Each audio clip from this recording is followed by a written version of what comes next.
Okay, good good. હા શૈલેષભાઈ કરી દઈશું. હા, દરેક આત્મામાં રહેલા સિદ્ધ ભગવંતને, સિદ્ધ સ્વરૂપને હું ભાવપૂર્વક નમસ્કાર કરું છું.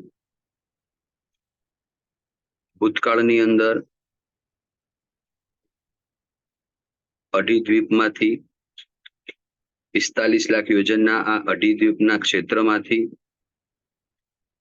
જે પણ સિદ્ધ ભગવંતો થયા છે એ સઘળા સિદ્ધ ભગવંતોને હું ભાવપૂર્વક વંદન કરું છું. વર્તમાન કાળમાં મહાવિદ્ય ક્ષેત્રમાંથી જે સિદ્ધ ભગવંતો થઈ રહ્યા છે એ સઘળા સિદ્ધ ભગવંતોને હું ભાવપૂર્વક વંદન કરું છું. ભવિષ્ય કાળની અંદર જે સિદ્ધ ભગવંતો થવાના છે એ સઘળા સિદ્ધ ભગવંતોને હું ભાવપૂર્વક વંદન કરું છું.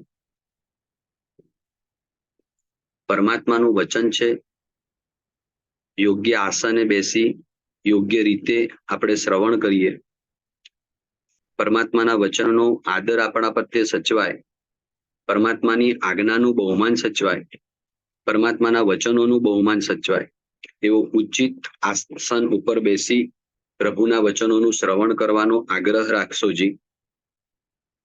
અનંત અનંત કાળથી અનંત અનંત ભવોથી આ આત્મા અવ્યવહાર રાશિની અંદર હોય. અસંખ્ય શાસ્ત્રકાર ભગવંતો આપણને એમ સમજાવે છે કે અસંખ્ય ગોળા છે. એ અસંખ્ય ગોળાની અંદર 14 રાજલોકની અંદર અસંખ્ય ગોળા છે અને એ અસંખ્ય ગોળાની અંદર એક ગોળાની અંદર અસંખ્ય નિગોદો છે અને એ અસંખ્ય નિગોદમાંથી એક નિગોદની અંદર અનંત અનંત અનંત જીવો રહ્યા છે. અસંખ્ય ગોળા છે, એ અસંખ્ય ગોળામાંથી એક ગોળામાં અસંખ્ય નિગોદો છે, એ અસંખ્ય નિગોદમાંથી એક નિગોદની અંદર અનંત અનંત જીવો છે. એ અનંત જીવોમાંનો એક અનંતમો ભાગ જ હજી મુક્ત અવસ્થાને પ્રાપ્ત કર્યો છે. બાકી બધા જીવો હજી સંસારની અંદર પરિભ્રમણ કરી રહ્યા છે. અનંત અનંત કાળથી અવ્યવહાર રાશિની અંદર જ પરિભ્રમણ કરી રહ્યા છે. અવ્યવહાર રાશિ અને એક વ્યવહાર રાશિ, નિગોદમાંથી બહાર ન જ નીકળ્યા હોઈએ એ રાશિને અવ્યવહાર રાશિ કહેવાય. અને એક જીવ સિદ્ધ ભગવંત થાય અને એ વખતે તથા ભવ્યત્વનો જેનો પરિપાક થયો હોય અને એ જીવ જ્યારે નિગોદમાંથી બહાર નીકળે, એક જીવ જ્યારે નિગોદમાંથી બહાર નીકળે ત્યારે એ જીવ વ્યવહાર રાશિમાં આવ્યો કહેવાય. અનંત અનંત સિદ્ધ ભગવંતોને ભાવપૂર્વક વંદન કરવાના છે, પણ સૌથી પહેલા સિદ્ધ ભગવંત એને વંદન કરવા છે કે જે સિદ્ધ ભગવંત સિદ્ધ અવસ્થાને પ્રાપ્ત કર્યા અને મારો આ આત્મા નિગોદમાંથી બહાર નીકળ્યો, મારા આ આત્માને નિગોદમાંથી બહાર નીકાળ્યો, આ મારા આત્માને અવ્યવહાર રાશિમાંથી વ્યવહાર રાશિમાં લાવનારા એ સિદ્ધ ભગવંત છે. એ સિદ્ધ ભગવંતને હું ભાવપૂર્વક વંદન કરું છું. ખરેખર વિચાર કરીએ કે આ 14 રાજલોકની આ સૃષ્ટિ અને એની અંદર સૂક્ષ્મ જીવો જે આપણને નરી આંખેથી દેખી ન શકાય, આપણને પાંચે ઇન્દ્રિયથી અનુભવમાં ના આવી શકે એવા સૂક્ષ્મ જીવો આ 14 રાજલોકની અંદર ઠાંસીને ભર્યા છે. શાસ્ત્રકાર ભગવંતો આપણને એમ કે આપણે ખાલી આ મુઠ્ઠી વાળી અને આ મુઠ્ઠીની અંદર પૂછીએ ને તો કેટલા જીવો, તો શાસ્ત્રકાર ભગવંત એમ કે આ મુઠ્ઠીની અંદર અનંત અનંત અનંત જીવો છે. કલ્પના નથી કરી શકતા આટલા જીવો, આટલા 14 રાજલોકની અંદર આટલા જીવોની વચ્ચે આપણો આ આત્મા, એવું તે કેવી પુણ્ય રાશિ કે આપણને અવ્યવહાર રાશિમાંથી આપણો વ્યવહાર રાશિમાં આવ્યા. એ સિદ્ધ ભગવંતો આપણને અવ્યવહાર રાશિમાંથી આપણને વ્યવહાર રાશિમાં લાવ્યા.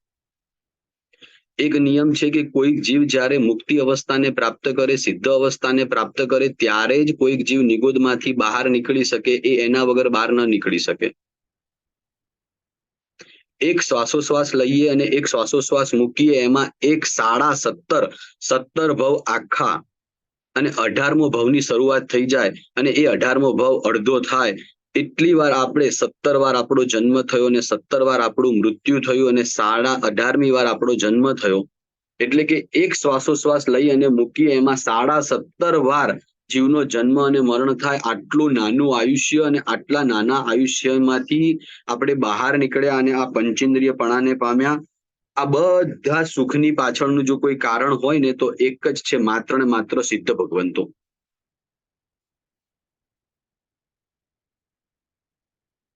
આ સિદ્ધ ભગવાન કેવળ જ્ઞાન પ્રાપ્ત કરી, સાધના કરી અને જો સિદ્ધ ગતિને પ્રાપ્ત ન કરી હોત ને તો આપણે નિગુદમાં ને નિગુદમાં જ રહ્યા હોત.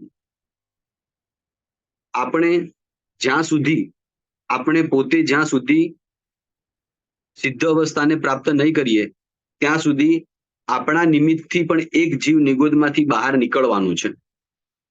જ્યાં સુધી આપણે સિદ્ધ અવસ્થાને પ્રાપ્ત નહીં કરીએ ત્યાં સુધી એ નિગુદમાંથી એ જીવ બહાર નહીં નીકળે. એ જીવ બહાર નહીં નીકળે તો એના પછીનો જીવ બહાર નહીં નીકળે. એ બહાર નહીં નીકળે તો એના પછીનો બહાર નહીં નીકળે. આપણા કારણે મોક્ષમાં અનંતા જીવો જતા પણ અટકી જવાના. આપણે જો સાધનાની શરૂઆત કરીને આપણે જો મુક્તિને પ્રાપ્ત કરીએ તો આપણે ઉપર આવ્યા તો આપણા પાછળ જે આવનારા વ્યક્તિઓ જે છે ને, આપણા નિમિત્તથી જે નિગુદમાંથી નીકળનારા જે વ્યક્તિઓ જે છે ને, એ વ્યક્તિઓ નિગુદમાંથી બહાર નીકળશે અને એમના પરંપરામાં કેટલા બધા જીવો મુક્તિ ગતિને પ્રાપ્ત કરશે.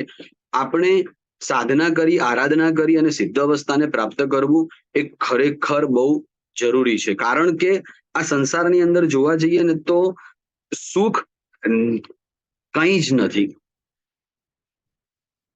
એક બાજુ સિદ્ધ ભગવંતો છે જેમનું શાશ્વતું સુખ છે, જેમની પાસે સિદ્ધ ભગવંતોની પાસે 8 ગુણો રહ્યા છે. અનંત કાળથી જે વ્યક્તિઓ જે 8 ગુણોને મેળવવા માટે પ્રયત્ન કરતા હોય એવા વિશિષ્ટ કોટીના 8 ગુણો સિદ્ધ ભગવંતોની પાસે હોય. એ 8 ગુણો, એ 8 આવરણ કરનારા જે કર્મો હોય ને એ કર્મો તૂટે ત્યારે સિદ્ધ ભગવંતોને 8 ગુણોની પ્રાપ્તિ થાય. એ 8 ગુણો છે.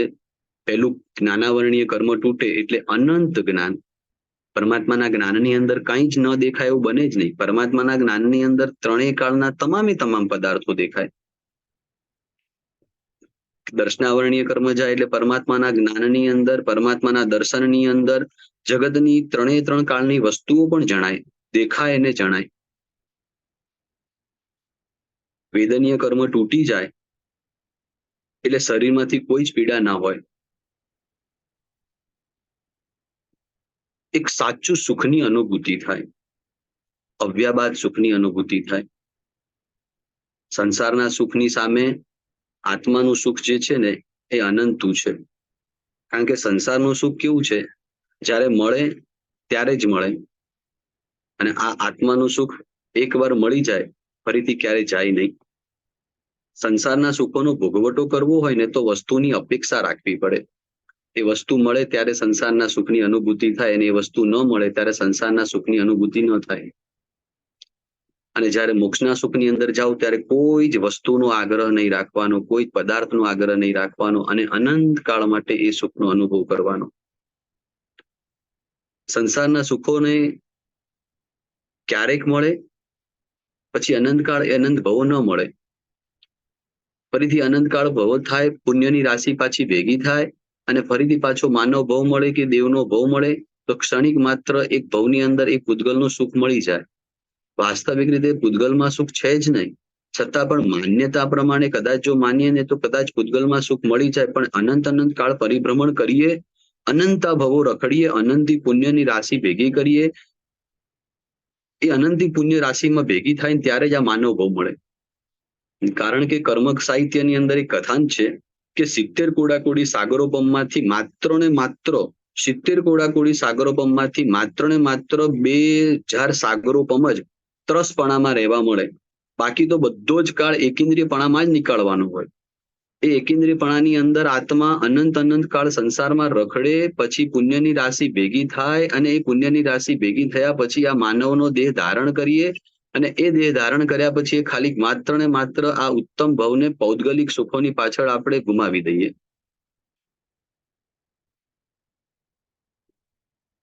વિષયજન્ય સુખોનો ભોગવટો કરવો હોય ને તો પેલા શરીર સારું જોઈએ. શરીર નબળું હોય ને તો આ વૈષયિક સુખોનો અનુભવ ના થાય. આ વૈષયિક સુખનો અનુભવ કરવા માટે પૂર્વ અવસ્થાની અંદર પહેલા દુઃખનો અનુભવ કરવો પડે. ભોજનનું સુખ ત્યારે જ મળે કે જ્યારે પહેલા આપણે ભોજનનું સુખ ત્યારે જ મળે કે જ્યારે આપણને પેલા બરાબર ભૂખ લાગી હોય, એટલે થોડા ક્ષણ સુધી આપણે પેલા ભૂખના દુઃખને અનુભવ કરવું પડે, પછી જ જઈને આપણને ભોજનનું સુખ મળે. મોક્ષની અંદર કઈ આવું સુખ નથી. સદા માટે કોઈ દુઃખ જ નહીં, સદા માટે સુખ જ સુખ જ સુખ જ સુખ.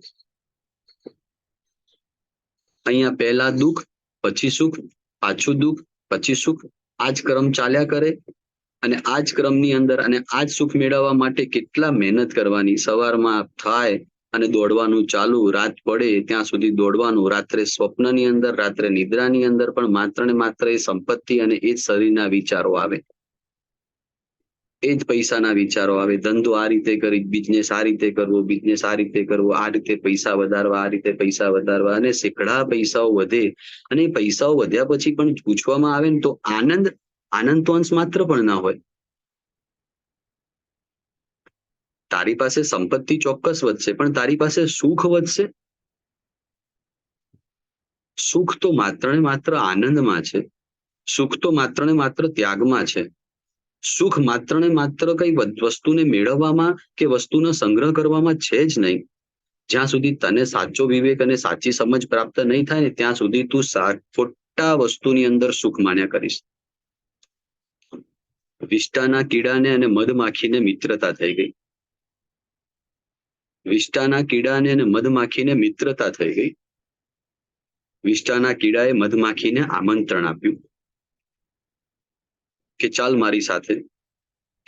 એ વિષ્ટાનો કીડો મધમાખીએ આમંત્રણને માન આપ્યું. મનમાં જવાની કોઈ જ ઈચ્છા નથી.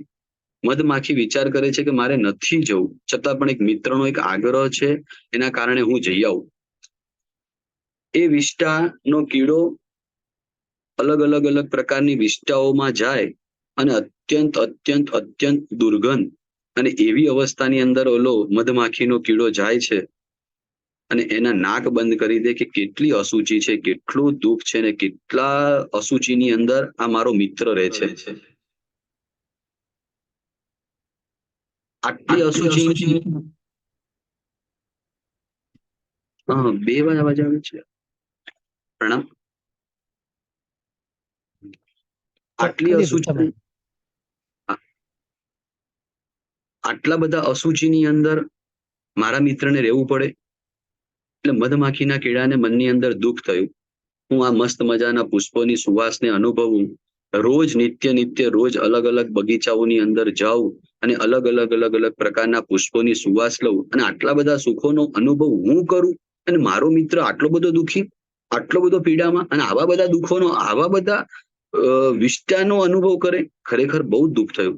એટલે મધમાખીએ ઓલા વિષ્ટાના કીડાને આવીને એમ કહ્યું કે તારા આમંત્રણને માન આપીને હું આવ્યું, પણ હવે તું મારા આમંત્રણને માન આપીને મારી સાથે આવ. ચાલ હું તને અલગ અલગ જગ્યાના ઉપવનોની અંદર ફરવા માટે લઈ જાઉં.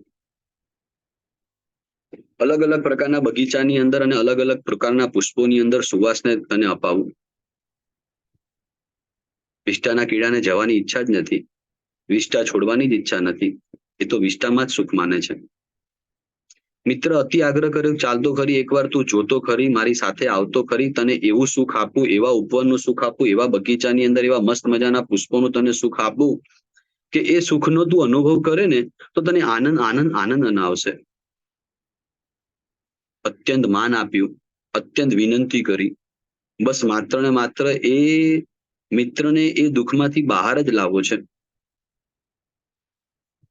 વિષ્ટાનો કીડો આમંત્રણને સ્વીકાર કરી અને મધમાખીની સાથે જાય છે અને એક ઉપવનની અંદર મધમાખી એને લઈ જાય છે. મસ્ત મજાના પુષ્પો ઉપર એને બેસાડે છે. એક પુષ્પ, બીજા પુષ્પ ઉપર, ત્રીજા પુષ્પ ઉપર, ચોથા પુષ્પ ઉપર, આમ આ રીતે ઉપવનની અંદર બેસાડે છે. અને જ્યારે બહાર નીકળે છે ને પછી મધમાખી વિષ્ટાના કીડાને એમ પૂછે છે, બોલ તને કેવું લાગ્યું?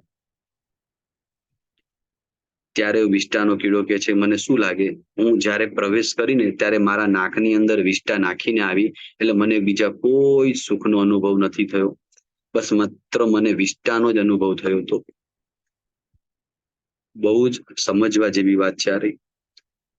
સંસારના સુખો છે ને વિષ્ટા જેવા છે. અને આત્માના સુખો છે ને પુષ્પની સુવાસ જેવા છે. આપણે બધા સંસારના સુખની પાછળ એવા ગાંડા બની ગયા છીએ કે આત્માના સુખને ઝંખવા માટે ઝંખતા પણ નથી, ધ્યાન પણ નથી આપતા. અને અનંત કાળ સુધી આ જ દુઃખોને ભોગવવાના, આ જ શરીરની પીડા, આ જ મનની પીડા, આ જ તનની પીડા, આ જ સંપત્તિ પાછળ ગાંડાની જેમ ભાગવાનું. અને મળે અને છતાં પણ આનંદ કાંઈ જ ન મળે. સંપત્તિને સાચવવા જઈએ ને તો શરીર બગડી જાય, શરીરને સાચવવા જઈએ તો સંપત્તિ ન મળે. આ બંનેને કદાચ સાચવવા જઈએ ને તો પાછો પરિવારમાં દુઃખ ઊભું થાય. એ પરિવારનું સુખ કદાચ પાછું પ્રાપ્ત થાય તો પાછું શરીર નબળું પડી જાય. એટલે કેટલા લોકોને સાથે ચાલે ને કેટલી રીતે ચાલીએ. એટલે સંપત્તિને સાચવવા જઈશું તો શરીર બગડશે, શરીરને સાચવવા જઈશું તો સંપત્તિ બગડશે.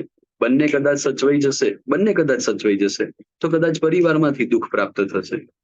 એટલે આ સંસારની અંદર તો ક્યાંય એવું સુખ છે જ નહીં. અને છતાં પણ આ સુખની પાછળ અનંત કાળ આપી દેવાનો, અનંત ભવો આપી દેવાના. અને આત્માના સુખની ઝંખના પણ નહીં કરવાની. તું નિગોદમાંથી બહાર કેમ નીકળ્યો? આ શરીરમાંથી મુક્ત થઈ અને સાચા સુખને પ્રાપ્ત કરવા માટે તું નિગોદમાંથી બહાર નીકળ્યો છે. તને કોઈ કાળે તને સાચું સુખ મેળવવાની ઝંખના જ નથી થતી. આ જ ભવો, આ જ દુઃખ. તું ક્યારેક બહાર નીકળે ને તો જો વનસ્પતિને જો, બિચારી કેવા દુઃખોને સહન કરે છે. એક જગ્યા ઉપર ઊભું રહે છે, વર્ષો સુધી એ વૃક્ષ પીડાનો અનુભવ કરે, ઠંડી, ગરમી બધું જ સહન કરે. અને આટલા બધા દુઃખોનો ભોગવટો કરે. કાળાંતરે તને પણ આ દુઃખ મળશે. પાપ કર્મનો ઉદય થશે, સંસારમાં રખડવું પડશે, તો આ બધા દુઃખોનો તને અનુભવ થશે. આ દુઃખમાંથી બહાર નીકળવાની અને આ દુઃખમાંથી મુક્ત થવાની ઝંખના, આ દુઃખમાંથી મુક્ત થવાની ઈચ્છા નથી થતી.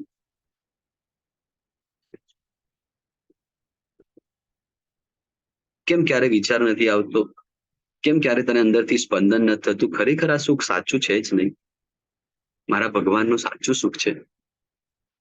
મને તો સુખ મેળવવા માટે કેટલી બધી અપેક્ષાઓ કરવી પડે, કેટલી બધી ઈચ્છાઓ કરવાની. અને અપેક્ષાઓ માટે સવાર થાય ને અપેક્ષાઓ અંદર જન્મ થાય ને અપેક્ષાઓ પૂરી કરવા માટે દોડું.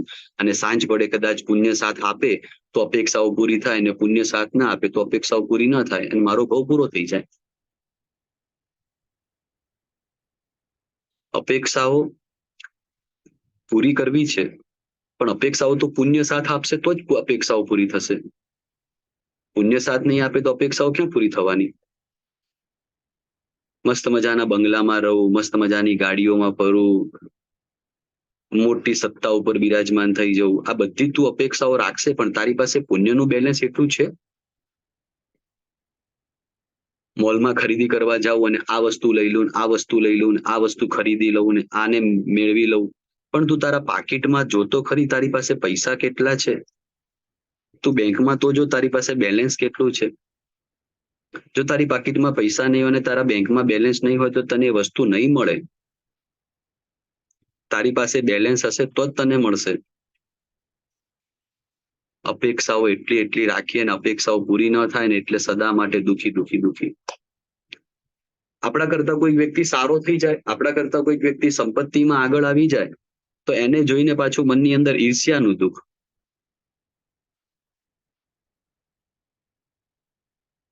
કોઈકની સંપત્તિ વધે ને એને જોઈને મનની અંદર ઈર્ષ્યાનું દુઃખ થાય કે અમે બંને સાથે આવ્યા હતા ને ક્યાંનો ક્યાં પહોંચી ગયો.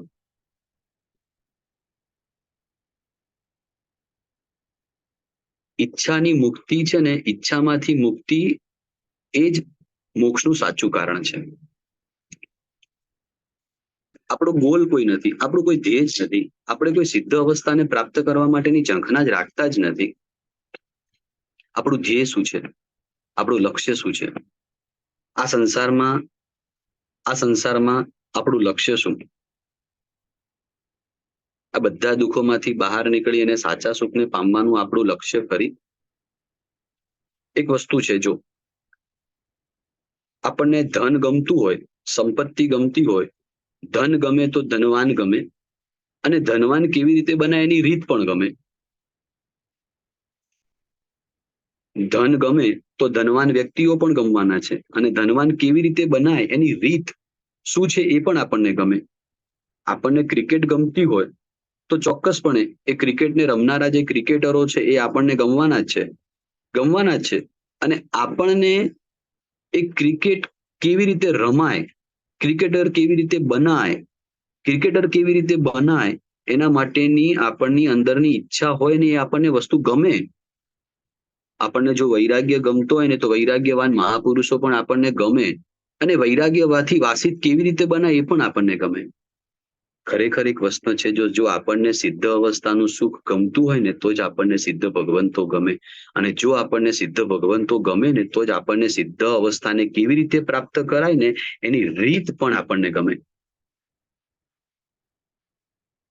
રીત શું છે જાણવાની છે આપણે, કે સિદ્ધ અવસ્થાને પ્રાપ્ત કરવી છે. મારે પણ સિદ્ધ ભગવાનનું સુખ જોવે છે, મારે પણ. એ સિદ્ધ ભગવાનનું સુખ કંઈ છે જ નહીં, બહાર છે જ નહીં. એ સિદ્ધ અવસ્થાનું સુખ તો પોતાના ભીતરમાં જ પડ્યું છે. એ આ સાધક જ્યારે પોતાના બહારમાંથી દ્રષ્ટિ જ્યારે પોતાની ભીતરમાં કરશે ત્યારે જ એને પોતાને સિદ્ધ અવસ્થાના સુખની અનુભૂતિ થવાનું ચાલુ થશે. જે ક્ષણે એને એમ લાગશે કે નહીં બહારથી કોઈ સુખ છે નહીં, માત્ર ને માત્ર ભીતરની અંદર જ આનંદ છે, ભીતરની અંદર જ સુખ છે. આ નમો સિદ્ધાણમ, આ અરિહંત પરમાત્મા દેરાસરની અંદર એના માટે તો બિરાજમાન છે. એના દર્શન કરવા માટે જઈએ છીએ ત્યારે આપણે એમના દર્શન નથી કરતા, આપણે એમના દર્શનમાં આપણે આપણા દર્શન કરીએ છીએ. જે અવસ્થાની અંદર આ સિદ્ધ ભગવંતો કે જે અવસ્થાની અંદર આ અરિહંત પરમાત્મા બિરાજમાન છે, મારા ભીતરની અંદર પણ આવું શુદ્ધ સ્વરૂપ પડ્યું છે, આવું જ સુખ પડ્યું છે, આવું જ વૈરાગ્ય પડ્યો છે, અને આવો જ આનંદ પડ્યો છે. આટલા મારા આત્માના પ્રદેશની અંદર અનંત અનંત અનંત સુખ પડ્યું છે. બસ એનું દર્શન કરવા માટે આપણે દેરાસરમાં જઈએ છીએ. બીજાને સંપત્તિવાન જોઈએ પણ આપણને પૈસો ન મળે તો શું કામનું?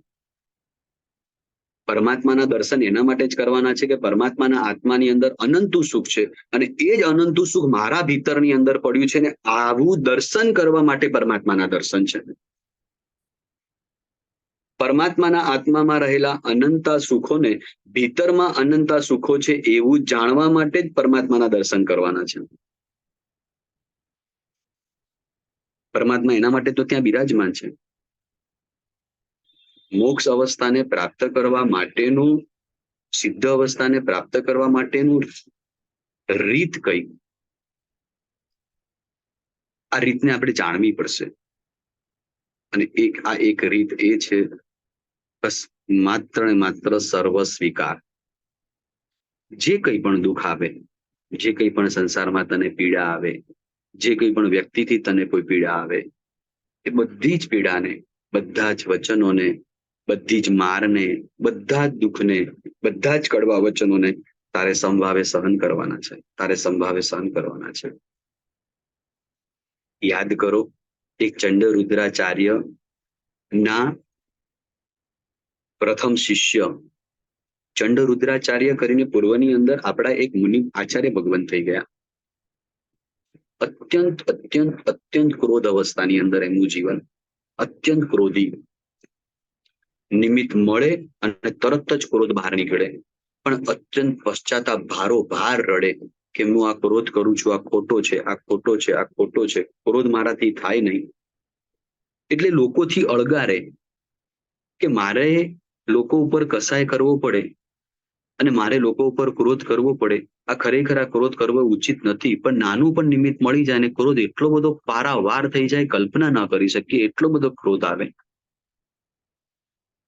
એ મુનિ ભગવાન, એ આચાર્ય ભગવાનને વંદન કરવા માટે 6-7 લોકો આવ્યા અને આચાર્ય ભગવાનની મજાક કરે છે, અને આચાર્ય ભગવાનને કહે છે કે ભગવાન, આના ગઈકાલે લગ્નો થયા છે ને આજે તમારી પાસે દીક્ષા લેવા માટે આવ્યો છે. ભગવાન, આના ગઈકાલે લગ્નો થયા છે ને તમારી પાસે દીક્ષા લેવા આવ્યો છે. આચાર્ય ભગવાન મૌન છે, કશું જ નથી બોલતા. ઓલા લોકોને આચાર્ય ભગવાનને ગુસ્સો કરાવવાની ઈચ્છા જાગે. કે ઓલા લોકો બોલે કે આના ગઈકાલે લગ્નો થયા, આજે દીક્ષા લેવા આવ્યો. એટલે આચાર્ય ભગવાનને આવેશ આવ્યો, અને જે ઓલો નૂતન દીક્ષિત નૂતન લગ્ન કરીને આવેલો એ વ્યક્તિને પકડ્યો અને માથે મુંડન કરી દીધું. એનો કોઈ જ વાંક નહોતો. એ તો બિચારો આચાર્ય ભગવાનને ભાવપૂર્વક વંદન કરવા આવ્યો, એના કોઈ સંયમના કોઈ ભાવો નહોતા, સંયમ લેવાની કોઈ ઈચ્છા પણ નથી, અને એને પકડી અને માથે મુંડન કરી દીધું અને બળજબરી વેશ પહેરાવી દીધો. અને એ વખતે વેશ પહેર્યો, હવે આ વેશ ઉતારાય નહીં, આ સાધુપણું લીધું, હવે આ સાધુપણું મુકાય નહીં. અને એ જ વખતે આચાર્ય ભગવાનને વિનંતી કરે છે, અને આચાર્ય ભગવાનને એમ કહે છે કે ભગવાન, મારા ગામની અંદર મારા પરિવારના લોકો દીક્ષા લીધી છે, તમે દીક્ષા પરાણે આપી છે, એટલે એના માટે આપને દુઃખ આપશે, આપને કદાચ પ્રાણ પણ લઈ લે, આપણે અહીંયાથી નીકળી જઈએ. અને આચાર્ય ભગવાન અને જે નૂતન મુનિ ભગવાન એ ભાગી જાય છે. રાત્રિનો સમય થાય, અને એ રાત્રિના સમયની અંદર આચાર્ય ભગવાનની ઉંમર હોય છે, અને આચાર્ય ભગવાન પોતે ચાલવામાં સમર્થ નથી બની શકતા, ત્યારે એ આચાર્ય ભગવાનને પોતાના ખભા ઉપર બેસાડી અને એ નૂતન મુનિ ભગવાન પોતાના ખભા ઉપર બેસાડી અને એ નૂતન મુનિ ભગવાન જંગલ પસાર કરી રહ્યા છે. સ્વાભાવિક વસ્તુ છે, રસ્તા સીધા ન હોય, ખાબડ ખુબડ રસ્તા હોય, અને રસ્તા ઊંચા નીચા થાય, એના કારણે આચાર્ય ભગવાનને બેસવામાં થોડીક પ્રતિકૂળતા થાય. અને એ આચાર્ય ભગવાન એના મસ્તક ઉપર પોતાના ઓઘાની દાંડી મારે, લોજ કરેલો છે, અને પહેલા દિવસનો લોજ, દીક્ષાની કોઈ ઈચ્છા નહીં, દીક્ષાની કોઈ ઝંખના નહીં, પરાણે દીક્ષા આપી છે, ને એવા નૂતન મુનિ ભગવાનના મસ્તક ઉપર દાંડી મારે. અને એ વખતે એ મુનિ ભગવાન એક સમભાવની અંદર રહે કે હું મારા ગુરુને સાતા નથી આપી શકતો, હું મારા ગુરુને આનંદ નથી આપી શકતો, હું મારા ગુરુને દુઃખમાંથી મુક્ત નથી કરાવી શકતો, ખરેખર કેવો હું. અને પશ્ચાતાપમાં કે હું મારા ગુરુના દુઃખનું કારણ બનું છું. અને એવા પશ્ચાતાપની અંદર કેવળ જ્ઞાનની પ્રાપ્તિ થાય. અને એ મુનિ ભગવાન હવે રસ્તો એકદમ સીધો, કેવળ જ્ઞાનમાં બધું જ દેખાય, એટલે રસ્તાઓ સારામાં સારા રસ્તાઓ ઉપર નીકળે. અને પછી આચાર્ય ભગવાન એમ કે હવે કેવો માર પડી એટલે તું કેવો બરોબર ચાલ્યો, જ્યાં સુધી તને ન માર્યો ત્યાં સુધી આવી રીતે કરતો, હવે તને માર પડ્યો એટલે તું આવું કર્યું. એટલે એમ કહેવાય કે સોટી પડે સમછમ, વિદ્યા આવે ધમધમ, એવું આપણી ગુજરાતીની કહેવત. આ સોટી પડી એના કારણે તને આ થયું, હવે તને બધું કેમ દેખાય છે? ત્યારે એમ કે છે કે અપ્રતિપાતી જ્ઞાનથી જણાયું ને એ વખતે આચાર્ય ભગવાનને પોતાને બહુ જ દુઃખ થયું કે હો, આ કેવળ જ્ઞાની ભગવાનની મેં આસાધના કરી, અને પોતે કેવળ જ્ઞાની ભગવાનની ક્ષમા કરી, અને પોતે કેવળ જ્ઞાની ભગવાનની ક્ષમા કરી, મને ક્ષમા કરો. અને એમને પશ્ચાતાપના એ આચાર્ય ભગવાનને પણ કેવળ જ્ઞાનની પ્રાપ્તિ થઈ. કેવા દુઃખો પડે, વગર કારણે દુઃખો પડે, દરેક દુઃખોનો સ્વીકાર તો કરવો જ પડશે. સંસારની અંદર તું જેટલો સ્વીકાર કરતો થઈશ એટલો તું સિદ્ધ ભગવંતોની નજીક જઈશ. અને તું જેટલો સ્વીકાર નહીં કરે, અને તું જેટલો આવેશ કરીશ, જેટલો કસાય કરીશ, જેટલા સામેના વ્યક્તિઓને પીડા આપીશ, વચનો તિરસ્કાર કરીશ, મારો કોઈ જ વાંક નથી, મારે જ બધું સહન કરવાનું. મારી કોઈ ભૂલ હોય ને હું સહન કરું, વસ્તુ બરાબર છે, મારી કઈ જ ભૂલ નથી તોય મારે સહન કરવાનું. તારી આ ભવની ભૂલ નહીં હોય, પણ તારી પૂર્વ ભવોની ચોક્કસ ભૂલ હશે જ. મારામાં વાંક હોય ને તો આપણે સહન કરી લઈએ, વગર વાંકે સહન કરી તો આપણે દબાવતા જાય. અને બધી જ વસ્તુ આપણે સહન કરીએ તો ક્યાં સુધી સહન કરવાનું? આપણી પણ સહન શક્તિની કોઈ તો લિમિટ હોય ને. આપણે પણ સહન કરવાની કંઈક તો ક્ષમતા હોય ને.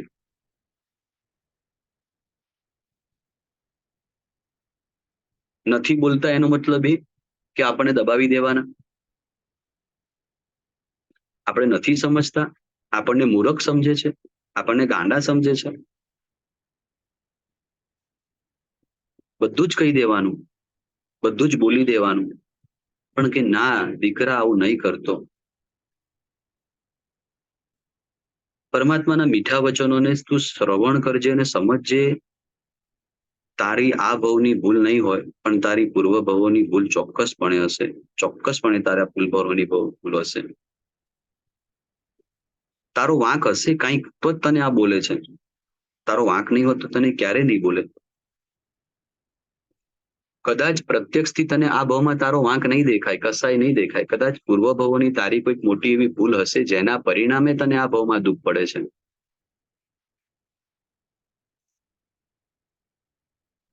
કંઈ પણ થાય, મારે મોક્ષમાં જવું જ છે. મારું ધ્યેય જ મોક્ષમાં જવાનું છે. મારું લક્ષ્ય મોક્ષમાં જવાનું છે. અને એના માટે થઈને મને ગમે એટલી સંસારમાં પીડાઓ પડે, ગમે તેવા વચનો પડે, પણ તો પણ હું સ્વીકાર કરીશ, સર્વ સ્વીકાર. મરચું તીખું હોય તો આપણે ફરિયાદ કરીએ છીએ. મરચું તીખું હોય તો આપણે જાણીએ છીએ કે મરચામાં તીખાશનો સ્વભાવ છે. મીઠું ખારું હોય તો આપણે ફરિયાદ કરીએ ક્યારે કે મીઠું કેમ ખારું છે? મીઠાનો સ્વભાવ છે, મીઠું ખારું જ હોય. લીંબુ ખાટું કેમ છે એમનો આપણે ફરિયાદ કરીએ? સ્વભાવ છે એનો. આ જગતની અંદર દરેક વ્યક્તિનો એક પોતાનો સ્વભાવ છે. પોતે બિચારો કર્માધીન હોય તો બીજા ઉપર આવેશ કરે, અને એ આવેશ કરે એટલે એની સામે પાછો હું આવેશ કરું, એ કસાય કરે એટલે એની પાસે હું કસાય કરું, એ 2 શબ્દો બોલે અને એની સામે પાછા હું બીજા 4 શબ્દો બોલું, એ પીછા બીજા 4 શબ્દ આવવા દે, પાછા હું 8 શબ્દો. ક્યાં સુધી ચાલશે આ બધું? એ માણસનો કોઈકનો મીઠો સ્વભાવ હોય, કોઈકનો કડવો સ્વભાવ હોય, કોઈકનો તીખો સ્વભાવ હોય. જેમ વસ્તુમાં રહેલા મીઠા સ્વભાવને, તીખા સ્વભાવને અને કડવા સ્વભાવને તમે સ્વીકાર કરી લો છો, કોઈ ફરિયાદ નથી કરતા, તો એમ જગતની અંદર કોઈક વ્યક્તિનો મીઠો સ્વભાવ હોય, કોઈક વ્યક્તિનો કડવો સ્વભાવ હોય, કોઈક વ્યક્તિનો તીખો સ્વભાવ હોય, એનો સ્વીકાર કરી લો તો શું વાંધો આવે? વસ્તુમાં રહેલા સ્વભાવને તમે સ્વીકારી લો છો, તો વ્યક્તિમાં રહેલા સ્વભાવને કેમ નહીં સ્વીકારવાના? વસ્તુમાં રહેલા સ્વભાવની તમે કોઈ કાળે ફરિયાદ નથી કરતા, તો પછી વ્યક્તિમાં રહેલા સ્વભાવની ફરિયાદ શાના માટે?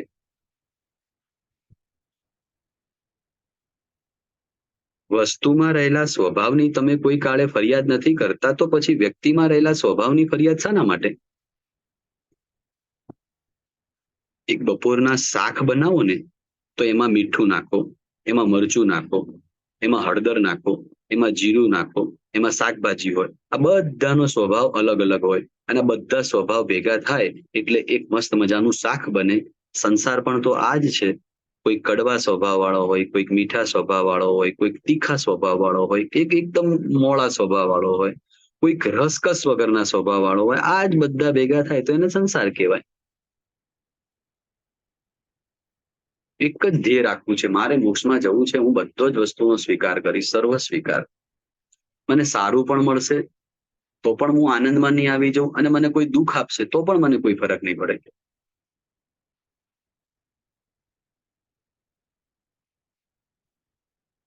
કોઈ જ મારા માટે બહુ સારા મીઠા વચનો બોલશે તોય મને કંઈ ફરક નહીં પડે, અને કોઈ મારા માટે કડવા વચનો બોલશે તોય પણ મને કંઈ ફરક નહીં પડે.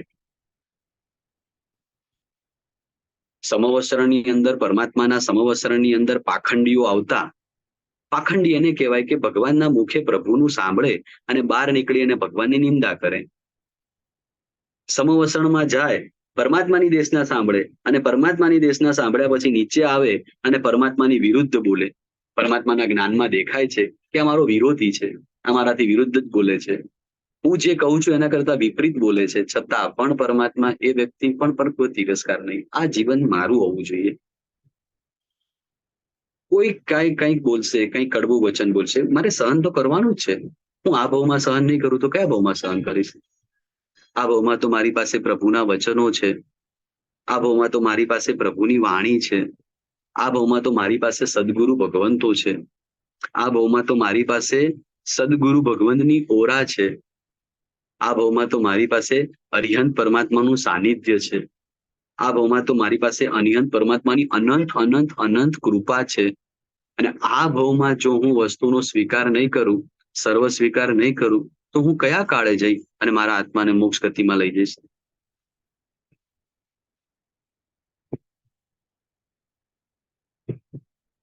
તું નીચે બેસીને સંપત્તિ ગણે છે અને ઈશ્વર ઉપર બેસીને તારા શ્વાસ ગણે છે. આટલી સંપત્તિ વધી, આટલી સંપત્તિ ગઈ, આટલો નફો થયો, આટલો નફો થયો, આટલો નફો થયો, તું સંપત્તિને ગણે છે, અને ઈશ્વર એમ કે છે કે બેટા તારા શ્વાસ ધીમે ધીમે ધીમે ધીમે ઓછા થતા જાય છે. હવે તારી પાસે થોડાક જ શ્વાસો બાકી છે.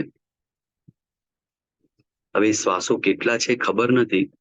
ઈશ્વર કે હું જાણું છું, તને ખબર નથી તારી પાસે કેટલા શ્વાસ છે, પણ તારી પાસે જે પણ શ્વાસ છે, હવે તું સાધના કરી અને સાચા સુખ તરફ આગળ વધ, સાચા સુખ તરફ આગળ વધ, સાચા અનુભવ તરફ આગળ વધ. કોઈ પણ કાળે કાંઈ પણ દુઃખ પડે ને પરિવારમાં પણ, તો એક આનંદથી સહન કરવાનું. પછી સામે ચાર શબ્દો આપી દેવા અને બોલી દેવા અને સંભળાવી દેવું, એમાં કંઈ ન મળે. માત્ર ને માત્ર કસાયો જ જાગે, માત્ર ને માત્ર તિરસ્કાર જ થાય, કાંઈ જ મળે નહીં તો પછી શું? સિદ્ધ ભગવંતો આપણને એમ કે છે કે મારી પાસે અનંતું સુખ છે, એ અનંતું સુખ મને ત્યારે જ મળ્યું કે હું મારા ભીતરની અંદર ગયો ને ત્યારે જ મને આ સુખ મળ્યું. તું જ્યારે ભીતરમાં જઈશ ને ત્યારે જ તને સાચું સુખ મળશે. અને એના માટે ખાસ એક જ, કોઈ પણ વ્યક્તિના ગમે તેવા વચનો આવે, ગમે તેવી પીડા આવે, ગમે તેવા કષ્ટો આવે, આપણે સામે ચાલીને તો દુઃખો સહન નથી કરી શકતા, પણ જે પણ દુઃખ આવ્યું છે એને સંભાવે સહન કરવાનું. બપોરે જમવા માટે બેઠા છો અને રસોઈ બરાબર ના આવે, કદાચ કર્મનો ઉદય હશે, જેવું કર્મનો ઉદય લખાયેલો છે એ પ્રમાણે વસ્તુની પ્રાપ્તિ થાય, એમાં શું કરીએ? આવેશ કરવાનો, કસાય કરવાનો, પીડા કરવાની, અને પરિણામે મળે તો કાંઈ જ નહીં. રડી રડીને સંસારના સુખો મેળવવા છે, પણ હસી હસીને સાધનાનું સુખ નથી જોતું. રડતા રહીને સંસારના સુખો ભોગવવા છે, પણ હસતા હસતા સંયમના સુખો અને હસતા હસતા અને સિદ્ધ અવસ્થાના સુખો નથી જોતા. પરમાત્મા પાસે જ્ઞાનાવરણીય કર્મ તૂટ્યું, અનંત જ્ઞાન આવ્યું. દર્શનાવરણીય કર્મ તૂટ્યું, અનંત દર્શન આવ્યું. વેદનીય કર્મ તૂટ્યું, અવ્યાબાદ સુખ આવ્યું. પીડા વગરનું સુખ, કોઈ જ પીડા નહીં, કોઈ જ પીડા નહીં, બસ સુખ સુખ સુખ જ, આનંદ આનંદ આનંદ, કોઈ જ દુઃખ નહીં. મોહનીય કર્મ તૂટ્યું એટલે અક્ષય ચારિત્ર આવ્યું. બસ હવે ભીતરમાં જ, કોઈ કાળે બહાર કસાય નહીં, રાગ નહીં, દ્વેષ નહીં, કોઈ મારે કાપે કંઈ જ ફરક નહીં. યાદ કરવાના એવા મહાપુરુષોને જે ગજ સુકુમાલ મુનિ માથે અંગારા મૂકે ને છતાંય સહન કરે, કંદક મુનિ શરીર ઉપરથી ચામડી ઉતારે ને છતાં પણ સંભાવે સહન કરે. કેવા બધા મહાપુરુષો!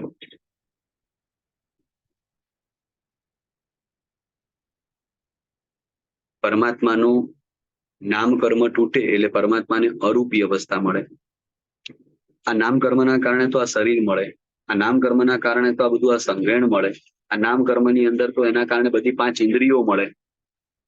આ બધું જ નામ કર્મના કારણે છે. આ બધું નામ કર્મ જાય એટલે શરીર જ જાય, શરીર જાય એટલે બધા દુઃખો જતા રહે.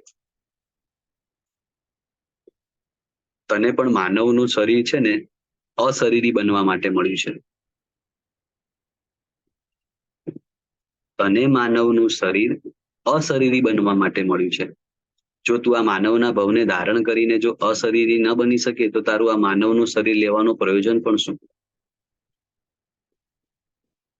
અશરીર મોક્ષની અંદર અરૂપી અવસ્થા, કોઈ જ રૂપ નહીં, કોઈ જ રૂપ નહીં, કોઈ રંગ નહીં, કોઈ સ્પર્શ નહીં, બસ માત્ર ને માત્ર અરૂપી અવસ્થા. આ ગોત્ર કર્મના કારણે તો આપણે ઊંચ નીચ બનીએ. કોઈક ભાવમાં ગયા તો ઊંચા કુળમાં જન્મ પામ્યા, કોઈક ભાવમાં ગયા તો નીચા કુળમાં જન્મ પામ્યા, કોઈક ભાવમાં ગયા તો રાજા બન્યા, કોઈક ભાવમાં ગયા તો રંક બન્યા, કોઈક ભાવમાં ગયા તો સારું મળ્યું, કોઈક ભાવમાં ગયા તો ખરાબ મળ્યું, કોઈક ભાવમાં આપણી પડખે ચારે બાજુમાં લોકો ઉભા રહેતા હોય અને આપણી વાહ થતી હોય, ને કોઈક ભાવ એવો મળે કે આપણી નિંદા થતી હોય, ચારે બાજુ આપણે ધિક્કાર કરતા હોય, આ તો ખરાબ કુળમાં છે, આ તો ખરાબ છે, આ તો ખરાબ છે. આ રીતે અનંત અનંત કાળથી આપણે ગમે તેટલો પ્રયત્ન કરીએ, કર્મના ઉદયથી આ બધું થાય જ છે. કોઈક સારા કુળમાં જન્મે, કોઈ ખરાબ કુળમાં જન્મે.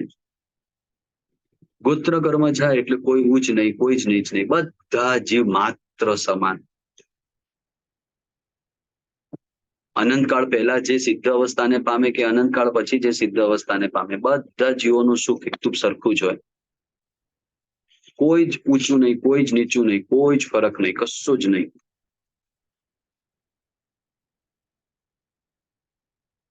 એટલે નામ કર્મ જાય એટલે અરૂપી અવસ્થા આવે. ગોત્ર કર્મ જાય એટલે સિદ્ધ ભગવંતોની અંદર અગુરુ લઘુ નામનો ગુણ પ્રગટ થાય. કોઈ ગુરુ નહીં અને કોઈ લઘુ નહીં, બધા જ જીવ સમાન. વીર્યાંતરાય કર્મ જાય એટલે પરમાત્માની અંદર અનંત અનંત શક્તિ પ્રગટ થાય. અને મસ્ત મજાનું એક આયુષ્ય કર્મ જાય એટલે જીવને અક્ષય સ્થિતિ પ્રગટ થાય. અહીંયા કેવું હોય ખબર નથી ક્યારે આયુષ્ય પૂરું થઈ જાય. 50 વર્ષ 100 વર્ષ ક્યારે પૂરા થઈ જાય. હમણાં આપણે એમ લાગે કે આપણે એની સાથે વાર્તાલાપ કરી, અરે કલાક પહેલા તો એની સાથે મેં ફોન ઉપર વાત કરી હતી. અરે ચા પીતા હતા, અમે બજારમાં બંને સાથે હતા ને ચા પીતા હતા. અચાનક એવું તો શું થઈ ગયું? અરે હું 10-15 મિનિટ પહેલા તેમને મળીને આવ્યો છું યાર. અને અચાનક કોઈક 20 વર્ષમાં જાય, કોઈક 25 વર્ષમાં જાય, કોઈક 50 વર્ષે, કોઈક 100 વર્ષે, બધાનું કોઈક આયુષ્ય પૂરું થાય. ને કોઈક વ્યક્તિ તો એવું હોય બિચારો જન્મ પામે ને એ જ દિવસે મૃત્યુ પામી જાય. અને કોઈક તો એવું હોય કે ગર્ભમાં જ મૃત્યુ પામી જાય. શાસ્ત્રકાર ભગવંતો એમ કહે છે કે જ્યારે તારો જન્મ થયો ને ત્યારે એ સાથે એ જ વખતે ગર્ભની અંદર 9 લાખ જીવો આવે. કારણ કે શાસ્ત્રકાર ભગવંતો એવું કહે કે જ્યારે એકવાર પુરુષ અને સ્ત્રીના સંસારના સંબંધો બંધાય અને એ વખતે 2 થી 9 લાખ જીવો આવે અને એમાંથી એકાદ જીવનું પુણ્યની રાશિ હોય એ જીવ બચી જાય. બાકી બધા જીવોની પુણ્યની રાશિ એવી કોઈ પ્રબળ કોટીની ન હોય એટલે બધા જીવો મૃત્યુ પામી જાય. આપણું પુણ્ય પણ હશે બચી ગયા, બાકી સેંકડો જીવો બિચારાનું આયુષ્ય પૂરું થઈ જાય અને મૃત્યુ પામી જાય. મોક્ષની અંદર કોઈ આવી સ્થાયી સ્થિતિ જ નહીં. અનંતકાળ માટે ત્યાં જ રહેવાનું, અનંતકાળ માટે ત્યાં જ ભોગવટો જ કરવાનું, બસ સુખ સુખ સુખ જ ભોગવવાનું. તો જે સાચું સુખ છે, જે મારું સુખ છે, જે સ્વાધીન સુખ છે, જે અનંતકાળ માટે ટકવાનું છે, આવા સુખને મેળવવા માટે મારો પ્રયત્ન અને મારો પ્રયાસ કેટલો, મારો પુરુષાર્થ કેટલો, મારી સાધના કેટલી. હું સામાયિક કરું છું, મારું આ સામાયિક સંભાવમાં જવા માટે મારું સામાયિક છે. હોળીના દિવસો ચાલે છે, કદાચ આપની અનુકૂળતા થાય, આપને સમયની અનુકૂળતા થાય તો એક 48 મિનિટ માટે એક કટાસણા ઉપર આપણે બેસેલા હોય ને એક સમભાવનો આનંદની અનુભૂતિ કરીએ. કેવું સાચું સુખ! આ જ આનંદ, સાચો આનંદ છે. આ જ સાચો આનંદ છે. સંસારની અંદર બીજા બધા આનંદો તો ખાલી બસ માત્ર દેખાડાના આનંદો છે. ભીતરમાં તો કોઈ જ આનંદ નથી. સાચા આનંદો તો ભીતરમાં જ પડેલા છે. એ સિદ્ધ ભગવંતો, હું આપને ખરેખર ભાવપૂર્વક, હૃદયથી આપને ભાવપૂર્વક નમસ્કાર કરું છું કે મારા આત્માની અંદર પણ આવું જે સિદ્ધ અવસ્થા અને સિદ્ધ અવસ્થાનું સુખ મને જલ્દી પ્રગટ થાય. અને એ સિદ્ધ અવસ્થાના સુખને પ્રગટ કરવા માટેનો પહેલો એક જ આપણે અત્યારે વિચાર કરીએ છીએ, સર્વ સ્વીકાર. કોઈ પણ વ્યક્તિના ગમે તેવા વચનો આવે, ગમે તેવી પીડાઓ આવે, ગમે તે આવે, બસ બધું હું સહન કરીશ. શરીરની પીડાને સંભાવે સહન કરીશ, લોકોના કડવા વચનોને સંભાવે સહન કરીશ, કારણ કે મારે મોક્ષમાં જવું છે. કારણ કે મારે મોક્ષમાં જવું છે. તારે મોક્ષમાં જવું છે?